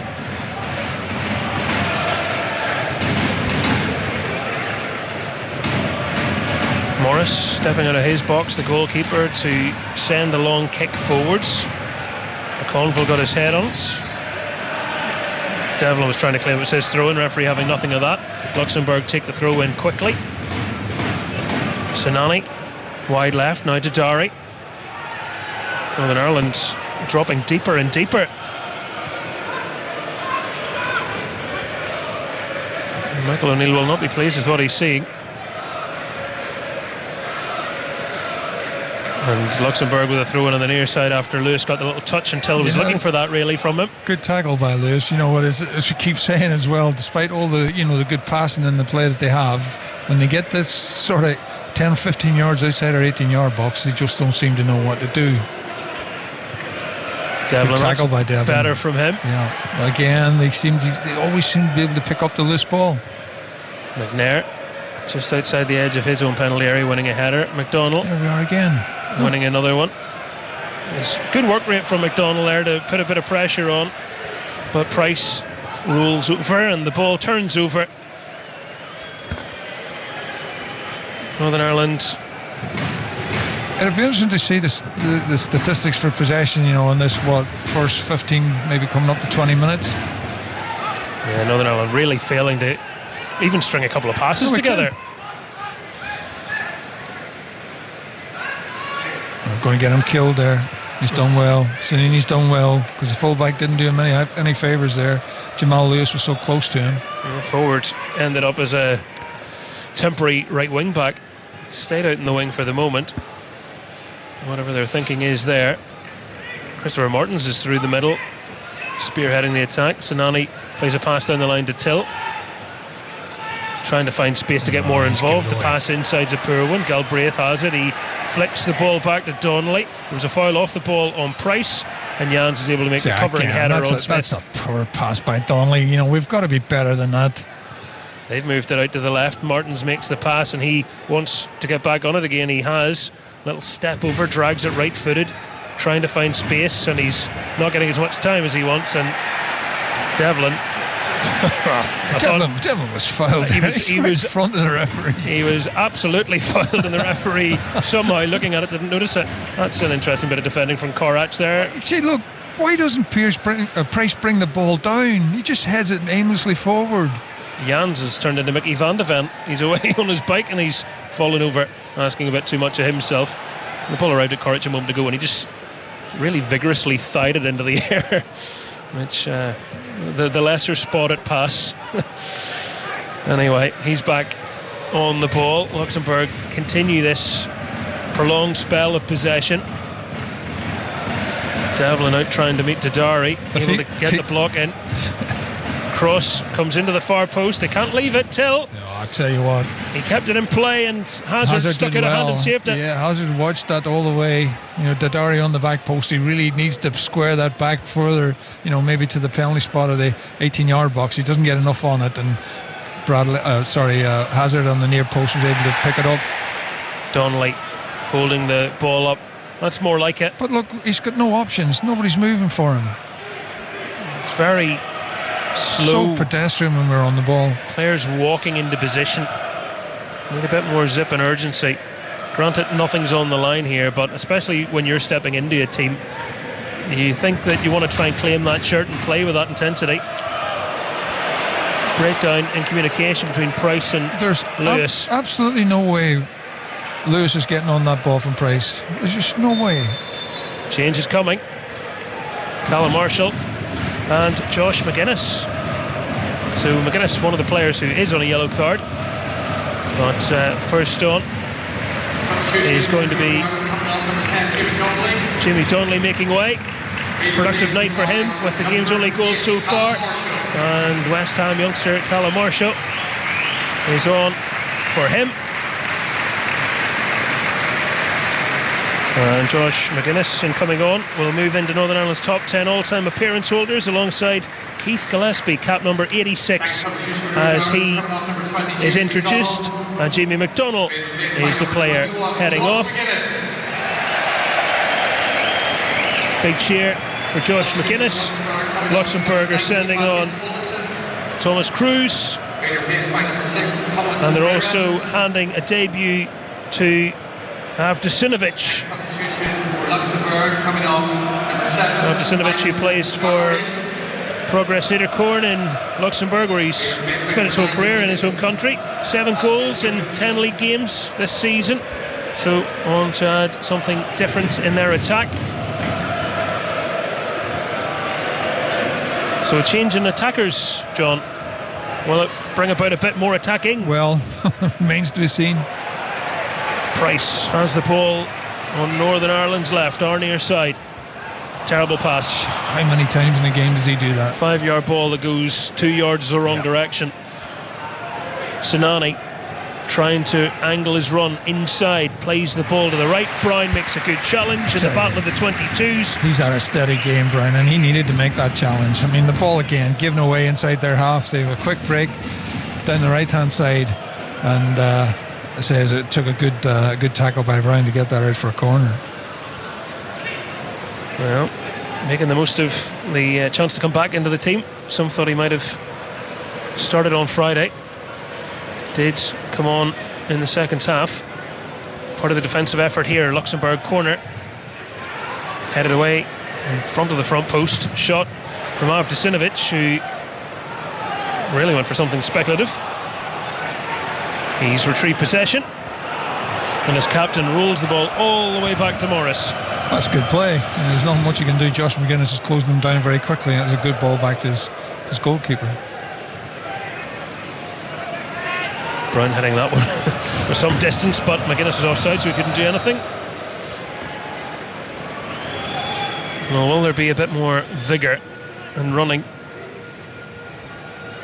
Well, Michael O'Neill think about any debuts tonight. A couple of outfield players wondering if they might make theirs. And Patrick Kelly, Ryan Johnson. 69 minutes gone. Still just the one goal in it, John. Yep, we've offered nothing in the second half. They've, huffed and puffed, but when they get to the 18-yard box, it all falls flat from them. A couple of good interceptions from the likes of Brown, which has kept us reasonably steady at the back. Northern Ireland's midfield haven't got a grip of this game at all. No, we haven't. Germany now 5-0 up against Slovakia. Now McConnell's done brilliant there. He's done really well, and he's been fouled after winning the race to get the ball and showing that mobility and growing into the role as well. Takes a high five from his centre-back partner. Showed a little bit of pace there as well for such a big man. Well, he was very highly rated coming through the youth ranks. Now starting to make his way in the international scene. Cap number 9 tonight as a senior international. So Hazard with the free kick. We don't even get a challenge there. Luxembourg, easy header. I mean, we're not even getting a challenge when when Hazard knocks the ball up front. Yeah, it's the sort of performance that I think senior players get quite frustrated at. Well, I know there's a lot of new faces in the team and whatnot, and they haven't played a lot together, but got to be better than this.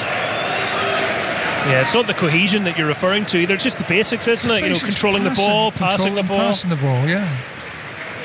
Again, Brown wins a great header. I think he's clashed heads with Martins. There, hasn't he? Yeah, I think so. I think both of them. Martins was standing up a little longer, but he's now hunched over, and the club's, the country's medical officials come on just to make sure both are okay. Christopher Martin's back on his feet quicker. Brown, for the moment, stays down. Rain's on in Belfast. I didn't notice that now, yeah. Pitch has cut up quite badly. It has, yeah. There's been a few. I think that actually caused the problem for Lions. I think his foot's gone in the turf and it's just twisted his knee a little bit. But this is just headed the back. Brown has just headed the back of Martin's head. A little break in play. That's allowed an appearance of Stephen Davis. He's over talking to Paul Smith. This game's crying out for a player like Stephen Davis. He'll get in there and he'll take the game. He'll set the tone.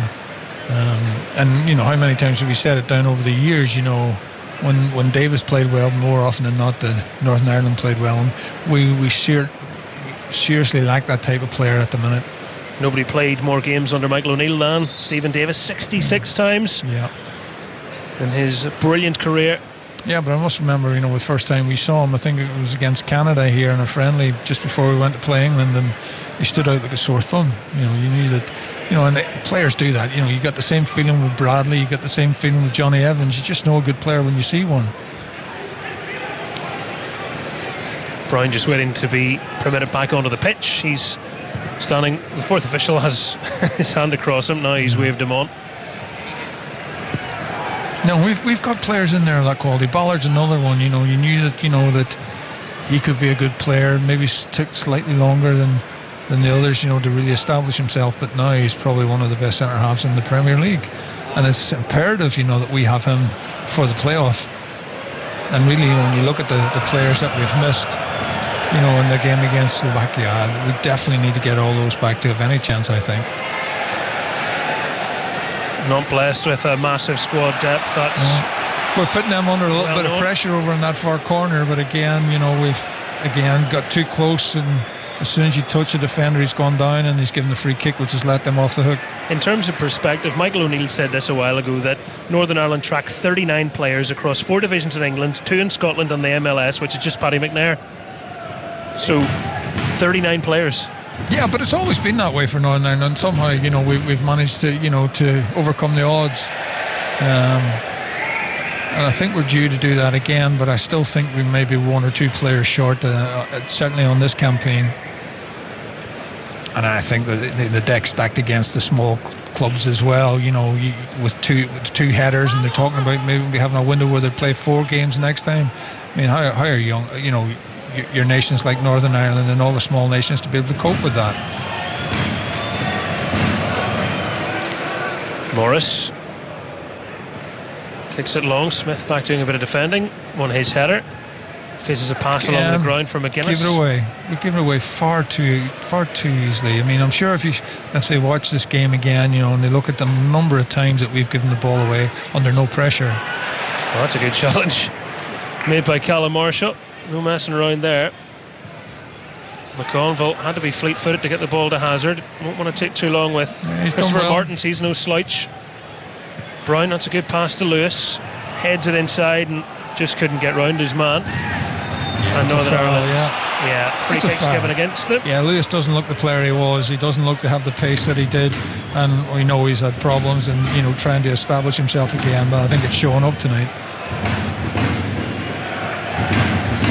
Only played 6 times during his loan at Sao Paulo. Injury cut that short, and then the big wait to try and find a club. But that has been noticeable, whereas in the past he would have flown past players. He flew up and down the left wing. That pace just certainly isn't there at the minute.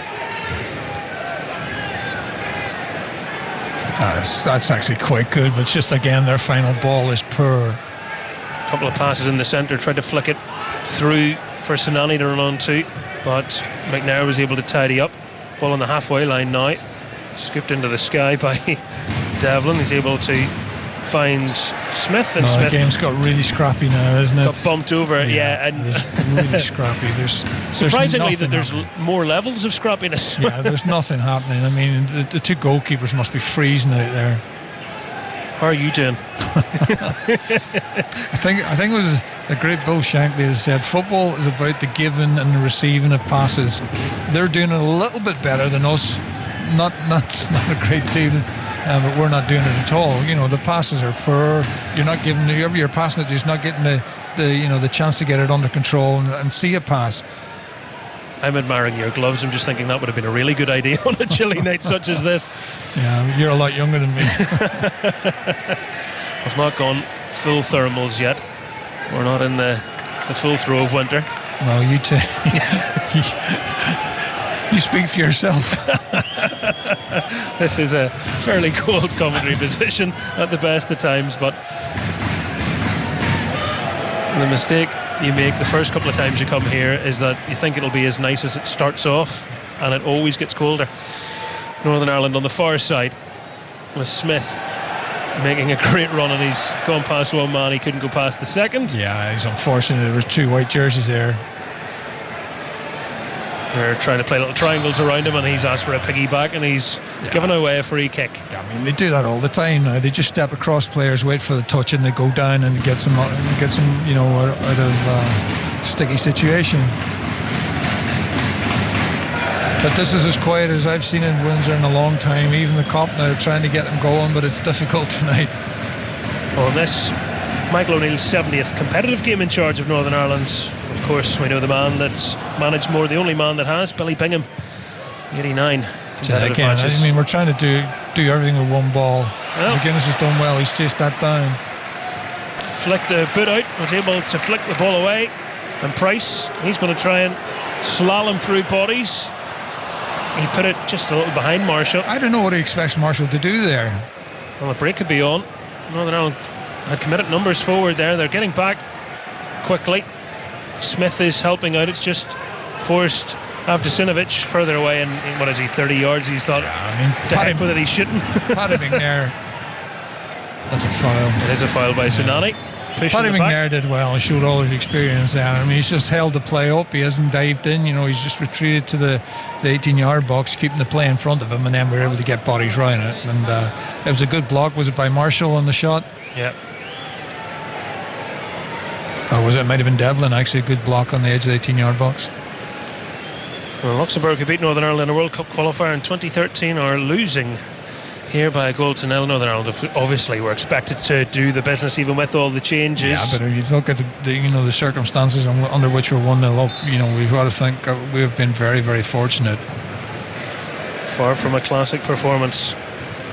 But again, I keep saying it, and it's blatantly obvious. Every time there's a this ball, it's a white shirt that's getting on it. Oh, the free kick's gone against Ethan Galbraith for actually winning a header. He's got up very high. He's got over the top of Bessarion.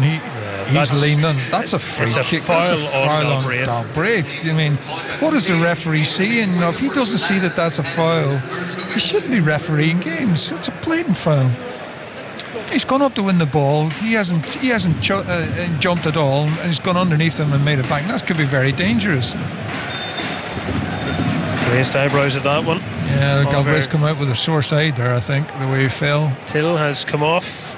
Edwin Muradovic, the player introduced, plays his club football in Poland. So another forward sent on to try and spur something.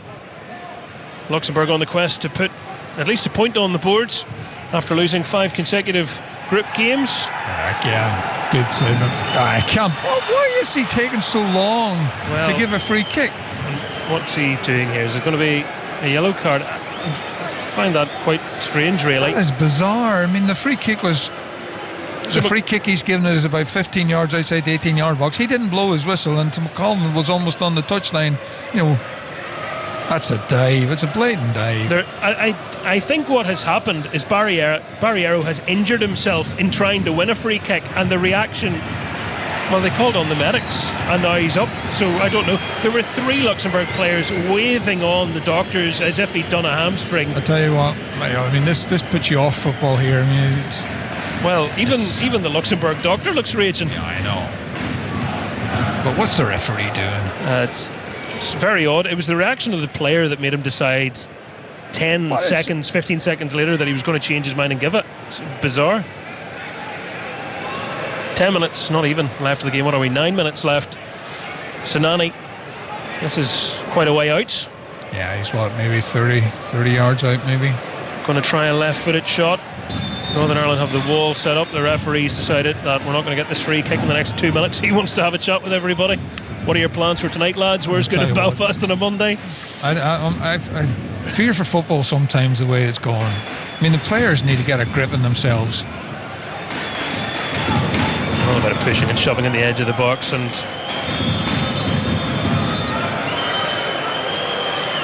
the free kick is. After all that. Free kick has gone over everybody. Near went down the tunnel behind the goal. So we are going to get a debut, and it's the 50th person to earn a debut under Michael O'Neill during his 2 stints in charge, and it's Patrick Kelly, the Barnsley man. And doesn't he look really young? He does. Yeah, Patrick Kelly. How old is Patrick Kelly? 21, but he's always been a baby-faced player. Than that. Yeah. Played for Coleraine, went to West Ham, had a time out in loan at Doncaster, and then made the permanent move to Barnsley. Now on for his international debut.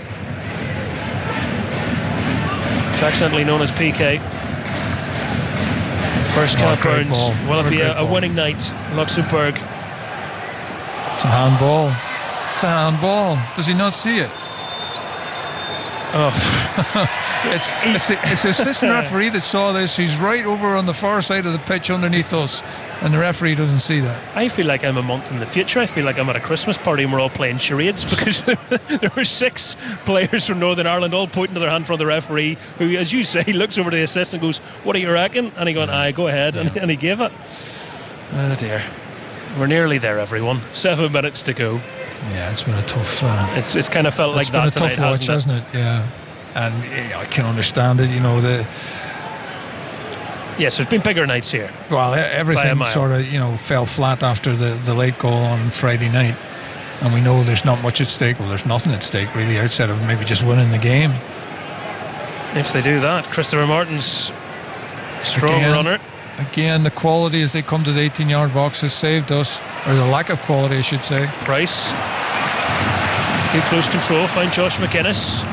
And Northern Ireland get up the pitch, they get a throw in just beside the corner flag. Yeah, McGuinness has got to do better. I mean, he's getting the throw in, but his first touch is poor, and it makes it easy for the defender to get it out for a throw in. And Kieran Brown has a long throw, so he's jogged over. Oxford United defender. He's had a good game. I've been surprised sometimes when he's been overlooked.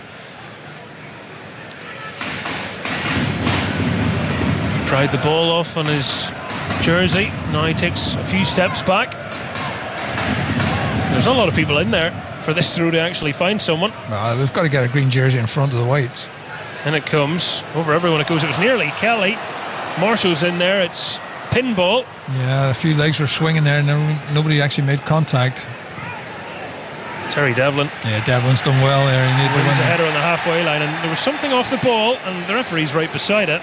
So what's going on here? The fans are asking for a red card. It's a yellow card to Sinani. I'm not sure. I didn't see it, Michael. Did you see it? No, I wasn't watching what was going on between the two of them. I just saw a reaction from a couple of people just to the left of where the ball actually was. So Sinani, Smith makes a bit of a back front. Sinani holds his arm, and then the two of them end up on the ground, and they have a bit of a wrestle with each other. And Sinani pushes out with his left arm. Pushes him to the ground. Again, it's nothing much. Yellow card and nothing more. Northern Ireland with a free kick inside the centre circle at the halfway line. 85 minutes played. Luxembourg holding a high line. And Ethan Galbraith. Will there be a bit more quality on this delivery? He rolls it sideways instead to Price, trying to work an angle, finding Devlin on the left touchline. Well, it was a little bit complicated, but we got a corner out of it. I'm not sure whether it's taken square to Price on to Devlin, and I'm sure Devlin was supposed to put that into the box first time, but he lost his angle with it, and the defender was there to be able to get it out for a corner. Well, he's definitely not a left winger, Terry Devlin. So corner to be sent in. Galbraith again on set piece duty. The keeper's gone down, and the whistle sounds, and the free kick's awarded. I don't even know what happened. The keeper, did you see? I was looking to see who would win it on the near post. Well, he had a player beside him, and as soon as there was any contact, he just went flying. Why does Marshall do that? He knows the goalkeeper's going to go down and the referee's going to give a free kick. That's crazy. So Zogovic is on for Marvin Martins for these dying embers. 13th cap. It's the first time in a long while I've actually seen the crowd in Northern Ireland actually going home early. You're right. They're heading for the gates. People heading down the steps. They've got there quicker than some of the security. Security just going across as well. But yeah, we've seen enough thinking about the traffic. Work in the morning. Brown. Is there a late goal in this for Northern Ireland to give the fans one last thing to cheer about, because it's been pretty dire stuff? Sinani needs just to be a bit smarter there. A little kick out. He's just leaving his foot in there a little bit, isn't he? 2.5 minutes of normal time to go. Avdasinovic goes to the left, and the cross. He puts it straight into the stand. I mean, that's about summed this game up. That's not a pretty pass. Straight out. Will Michael O'Neill have learned much from tonight? Nope, absolutely not. He's learned that we give the ball away a hell of a lot more than we should have done, because we're giving it away, and giving it away when we're not under pressure. You can make allowances for the fact that this group ended on Friday night with that late goal, and there's nothing at stake here. But from their own point of view, players have got to want to play better than this. I think I'd be scared to be your teammate, John. You tell me rightly. And there'd be plenty of bad passes for you to pick apart as well. You're right. I don't understand sometimes. When I was playing, the worst thing you could do in football is give the ball away cheaply and give the ball away under no pressure. And the number of poor passes I've seen tonight is really, really, it's just not good enough. McNair stepping out of defence, winning a header. Marshall won a header, but I don't think he won it in the way that he intended. It went a different direction, but Northern Ireland do keep the ball. Smith going from back to front. Morris is out of his goals, and he's given it to Price, and McInnes flicked a little foot out there, which did divert it goalwards, but Morris was back in his goal. Yeah, it was just a hoof up the field, and the goalkeeper's coming side footed to Price. He's halfway through this half. I thought he might have scored from there. Well, Smith looking inside, giving the ball away. Well, there it's hit Michael O'Neill. I hate criticising players, Michael, and I know there's a lot of players sometimes you're playing at a level where, if you're in another country, you're not going to make international football, but, Well, chance now for Luxembourg to work something out here. McConville has gone to ground well again, and he's done really well. If Martins is a better player, he scores there. But what I was saying, I hate criticising players, but I've got to call it as I see it. We're just giving the ball away far too much. We've had no quality in there of somebody who's going to get on the ball, dictate the play and make us play. Defenders have to defend, and they do that more often than not. And from that point of view, we've been sound enough at the back. We've given the ball away a lot, which has put us under pressure, and as I say, better teams might have cut us apart. And at the end of the day, Michael, this is Luxembourg. 5 minutes more. And the official attendance this evening is 18,037. Oh my goodness. Thank you for your support. Connor Hazard has been booked for time wasting. Well, I don't think anyone's time wasting tonight, are they? Well, I don't know about this 8 seconds rule. Were they supposed to get a warning or something? I don't know. Has that been introduced here, or is that just in some of the leagues? I'm not sure, no, Michael. It is in play as well. It's from the goal kick. He's decided to book him. McNair wins his header, gets it to Galbraith. That's a cracking pass from Galbraith. He sprays it. Morris is coming out. What's he doing? Oh, Callum Marshall will beat you. You're not fast enough, Mr. Morris. And Morris gave him a little shove there, and Marshall couldn't find the pass. Well, Marshall has passed him. He's got to be more composed when he gets him past the goalkeeper and picks the correct pass out. The goal's wide open, and it just has to find a green shirt inside the box, and it's a goal. One of the 5 minutes gone. Luxembourg looking for a last hurrah. They would really celebrate an equaliser. They would, wouldn't they? Yeah. And on the balance of play, they deserve it. Well, they had a pop there. Abdusinovic. Well, he's going to wreck or try and rack up as many shots as Sinani, because coming into this game tonight, Sinani had 12 attempts on goal without scoring in the competition. Abdusinovic has come on. He's had 4 or 5. From no man's land at times, but it seems to be his one mood. Hazard would have been very, very disappointed if that shot had beaten him. 100%. Oh, Paddy McNair. That's a poor challenge from Paddy McNair. And I think he's going to book him. He's going to get a yellow card, and it's a really poor challenge from Paddy McNair. He was late. There were audible oohs from the crowd. It was almost one of those scissor challenges. It looks so bad. Well, he's actually gone through him. He's not actually made contact with his leg or anything. So I think the actual contact is, minimal, but he has made the most of every challenge, hasn't he, Bizarro? Sinani, his free kick's headed away.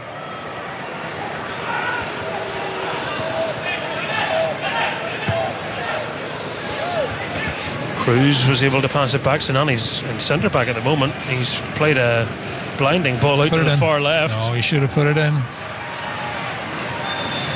Yeah, it's a foul. Foul in the penalty foul area. On McNair, yeah. Off the ball on McNair by Barrero, who's had something to say. And so has Thomas Cruz. And he's been booked. So the player that plays in Benfica's B team, is the latest to be shown a yellow card. The cross has to come in first time, and as soon as he takes the touch, it was easy. And didn't matter anyway because the free kick had already been given. 2 minutes to go. Yeah, it's been a tough long night. Then we can find a radiator.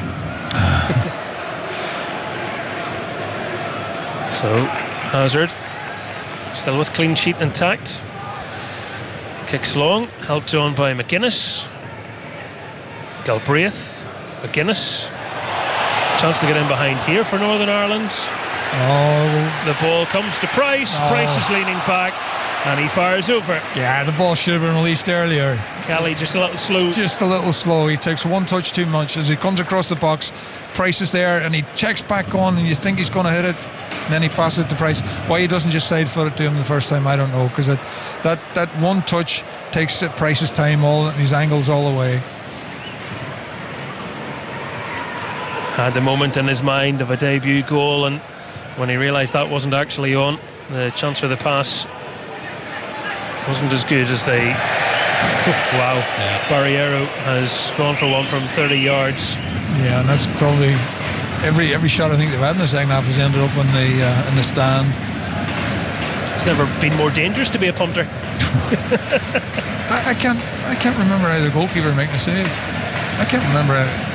Well, there's the statistic: 3 attempts on target for both teams in nearly 95 minutes of this game, plus all the additional time at the end of the first half as well. So nearly 100 minutes of football and not a lot to really write home about.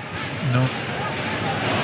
Northern Ireland with a throw in, and we have around 10 seconds left, and I don't think the referee will be adding much more onto this. McGuinness won his header. Barriero clears towards Christopher Marvins, and Martin's dispossessed. Barriero goes to Carlson. He's just going to send it long now, and understandably so. Still we play on. We've gone past the 5 minutes.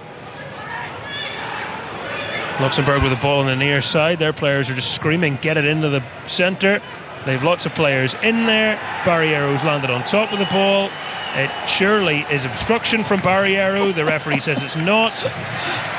And then they've dived, and then Marshall's dived, and Northern Ireland's counter, and Northern Ireland are through, but the referee has pulled it back because he's going to give a free kick. I think it's a penalty check, Well, they can check it. It's a blatant dive from Barriero. I'm not sure. He grabs his arm. A yellow card shown to somebody from Luxembourg. Well, I have no idea what's going on here at all. No, it's a dive from Barriero. Somebody's been booked. I've not seen that. There's too many players around the referee. It's over. He's just the referee is absolutely all of us. He said, to pot with this, I've had enough. It's not a penalty. I'm going home. And John O'Neill, probably fair enough, because that was a turgid second half. It was, yeah. I mean, at the end of the day, the best thing you can say about this is that Northern Ireland unfortunately won the game 1-0, and when you look at the record books, it'll go down as a 1-0 win. Nobody will remember the game because nothing happened. The second half was awful. I don't know what to say. I can't understand that performance, and I know that when it comes to the playoffs, we'll be in a much better state, and our approach to the game will be much better. But I mean, they were poor, and we did very, very little against them, and they must feel unlucky that they've actually lost the game. But that's what it is, and we knew this was going to be a difficult night, and I'm glad it's over, and I'm glad that we've come away with a 1-0 win. Northern Ireland get their 9 points that Michael O'Neill said they wanted to finish on. Luxembourg end the group with no points and 6 straight defeats. Jamie Donnelly's penalty for his first international goal at the end of the first half, the only goal of the game. Northern Ireland 1, Luxembourg 0 at full time.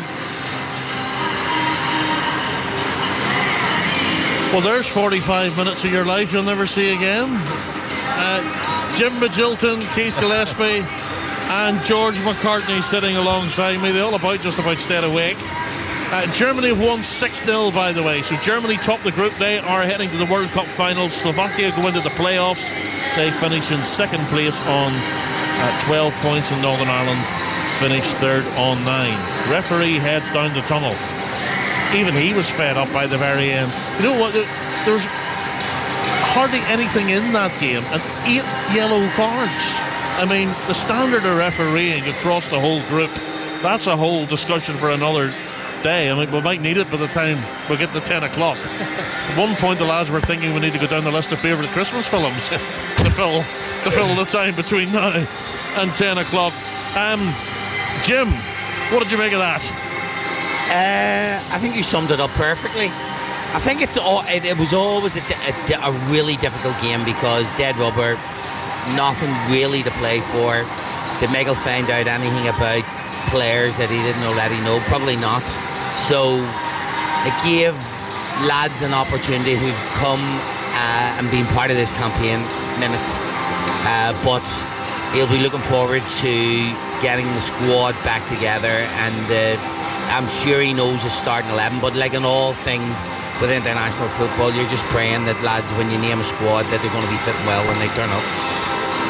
Keith, did we learn anything tonight? I mean, the disappointing thing for me is there's nobody out there tonight who metaphorically has been banging on Michael O'Neill's door as a result of their performance this evening and saying, when it comes to picking the team in March, you know, you can't leave me out.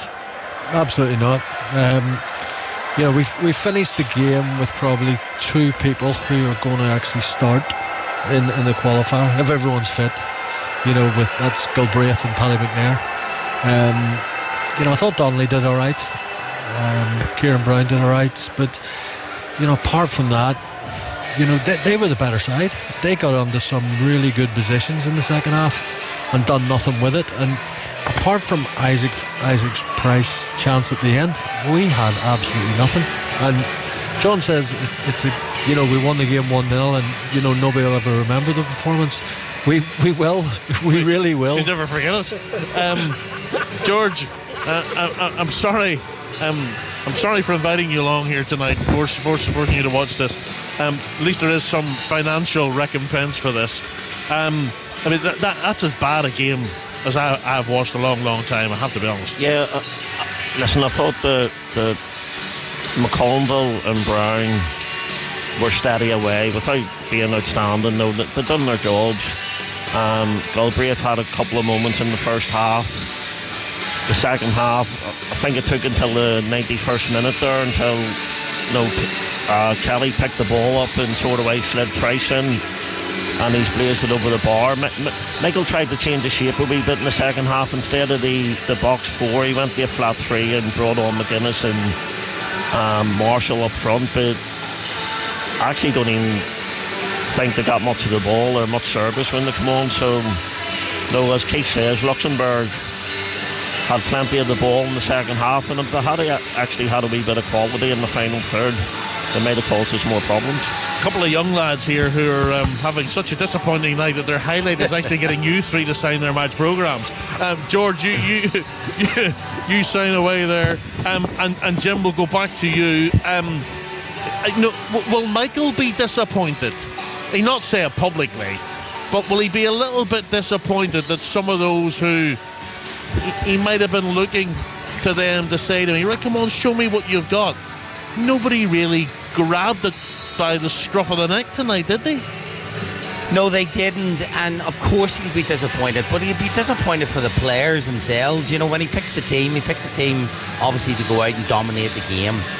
What was more disappointing was ball retention and fluidity and basics, really. Yeah, well, trying to find the courage to go and play. We talk about that quite a bit, but passing through the lanes, I thought Luxembourg's press was better than Northern Ireland's press. But I go back to and I stress the point that there wasn't anything in the game to play for, so there was no jeopardy in the game. The other thing is, it's really difficult for these lads to turn up and not play, and when they're given the opportunity to play in a game that has no edge on it, no atmosphere in the stadium, and you have to generate your own atmosphere. Of course you do, and you have to play better. I didn't think there was As I say, any fluidity, no one really. Connor, 45 minutes. It was kind of a token gesture from Connor. Yes. And to be honest, the way the cards were coming in the second half, it's maybe a good thing, because at some point that the referee tonight, you wouldn't have been surprised if he'd pulled a red out of his pocket for the crack. That's right. Paddy makes a bad decision in the last seconds of the game. Absolutely. And it's a bad decision for Paddy to go to the ground, and it is a yellow card. Roy McConville gets a yellow card, and if there was anything more on that, then you would consider it a really bad night for Michael. So he may look at that, but I think he'll be disappointed, because you set out your team to go and play well, and they didn't.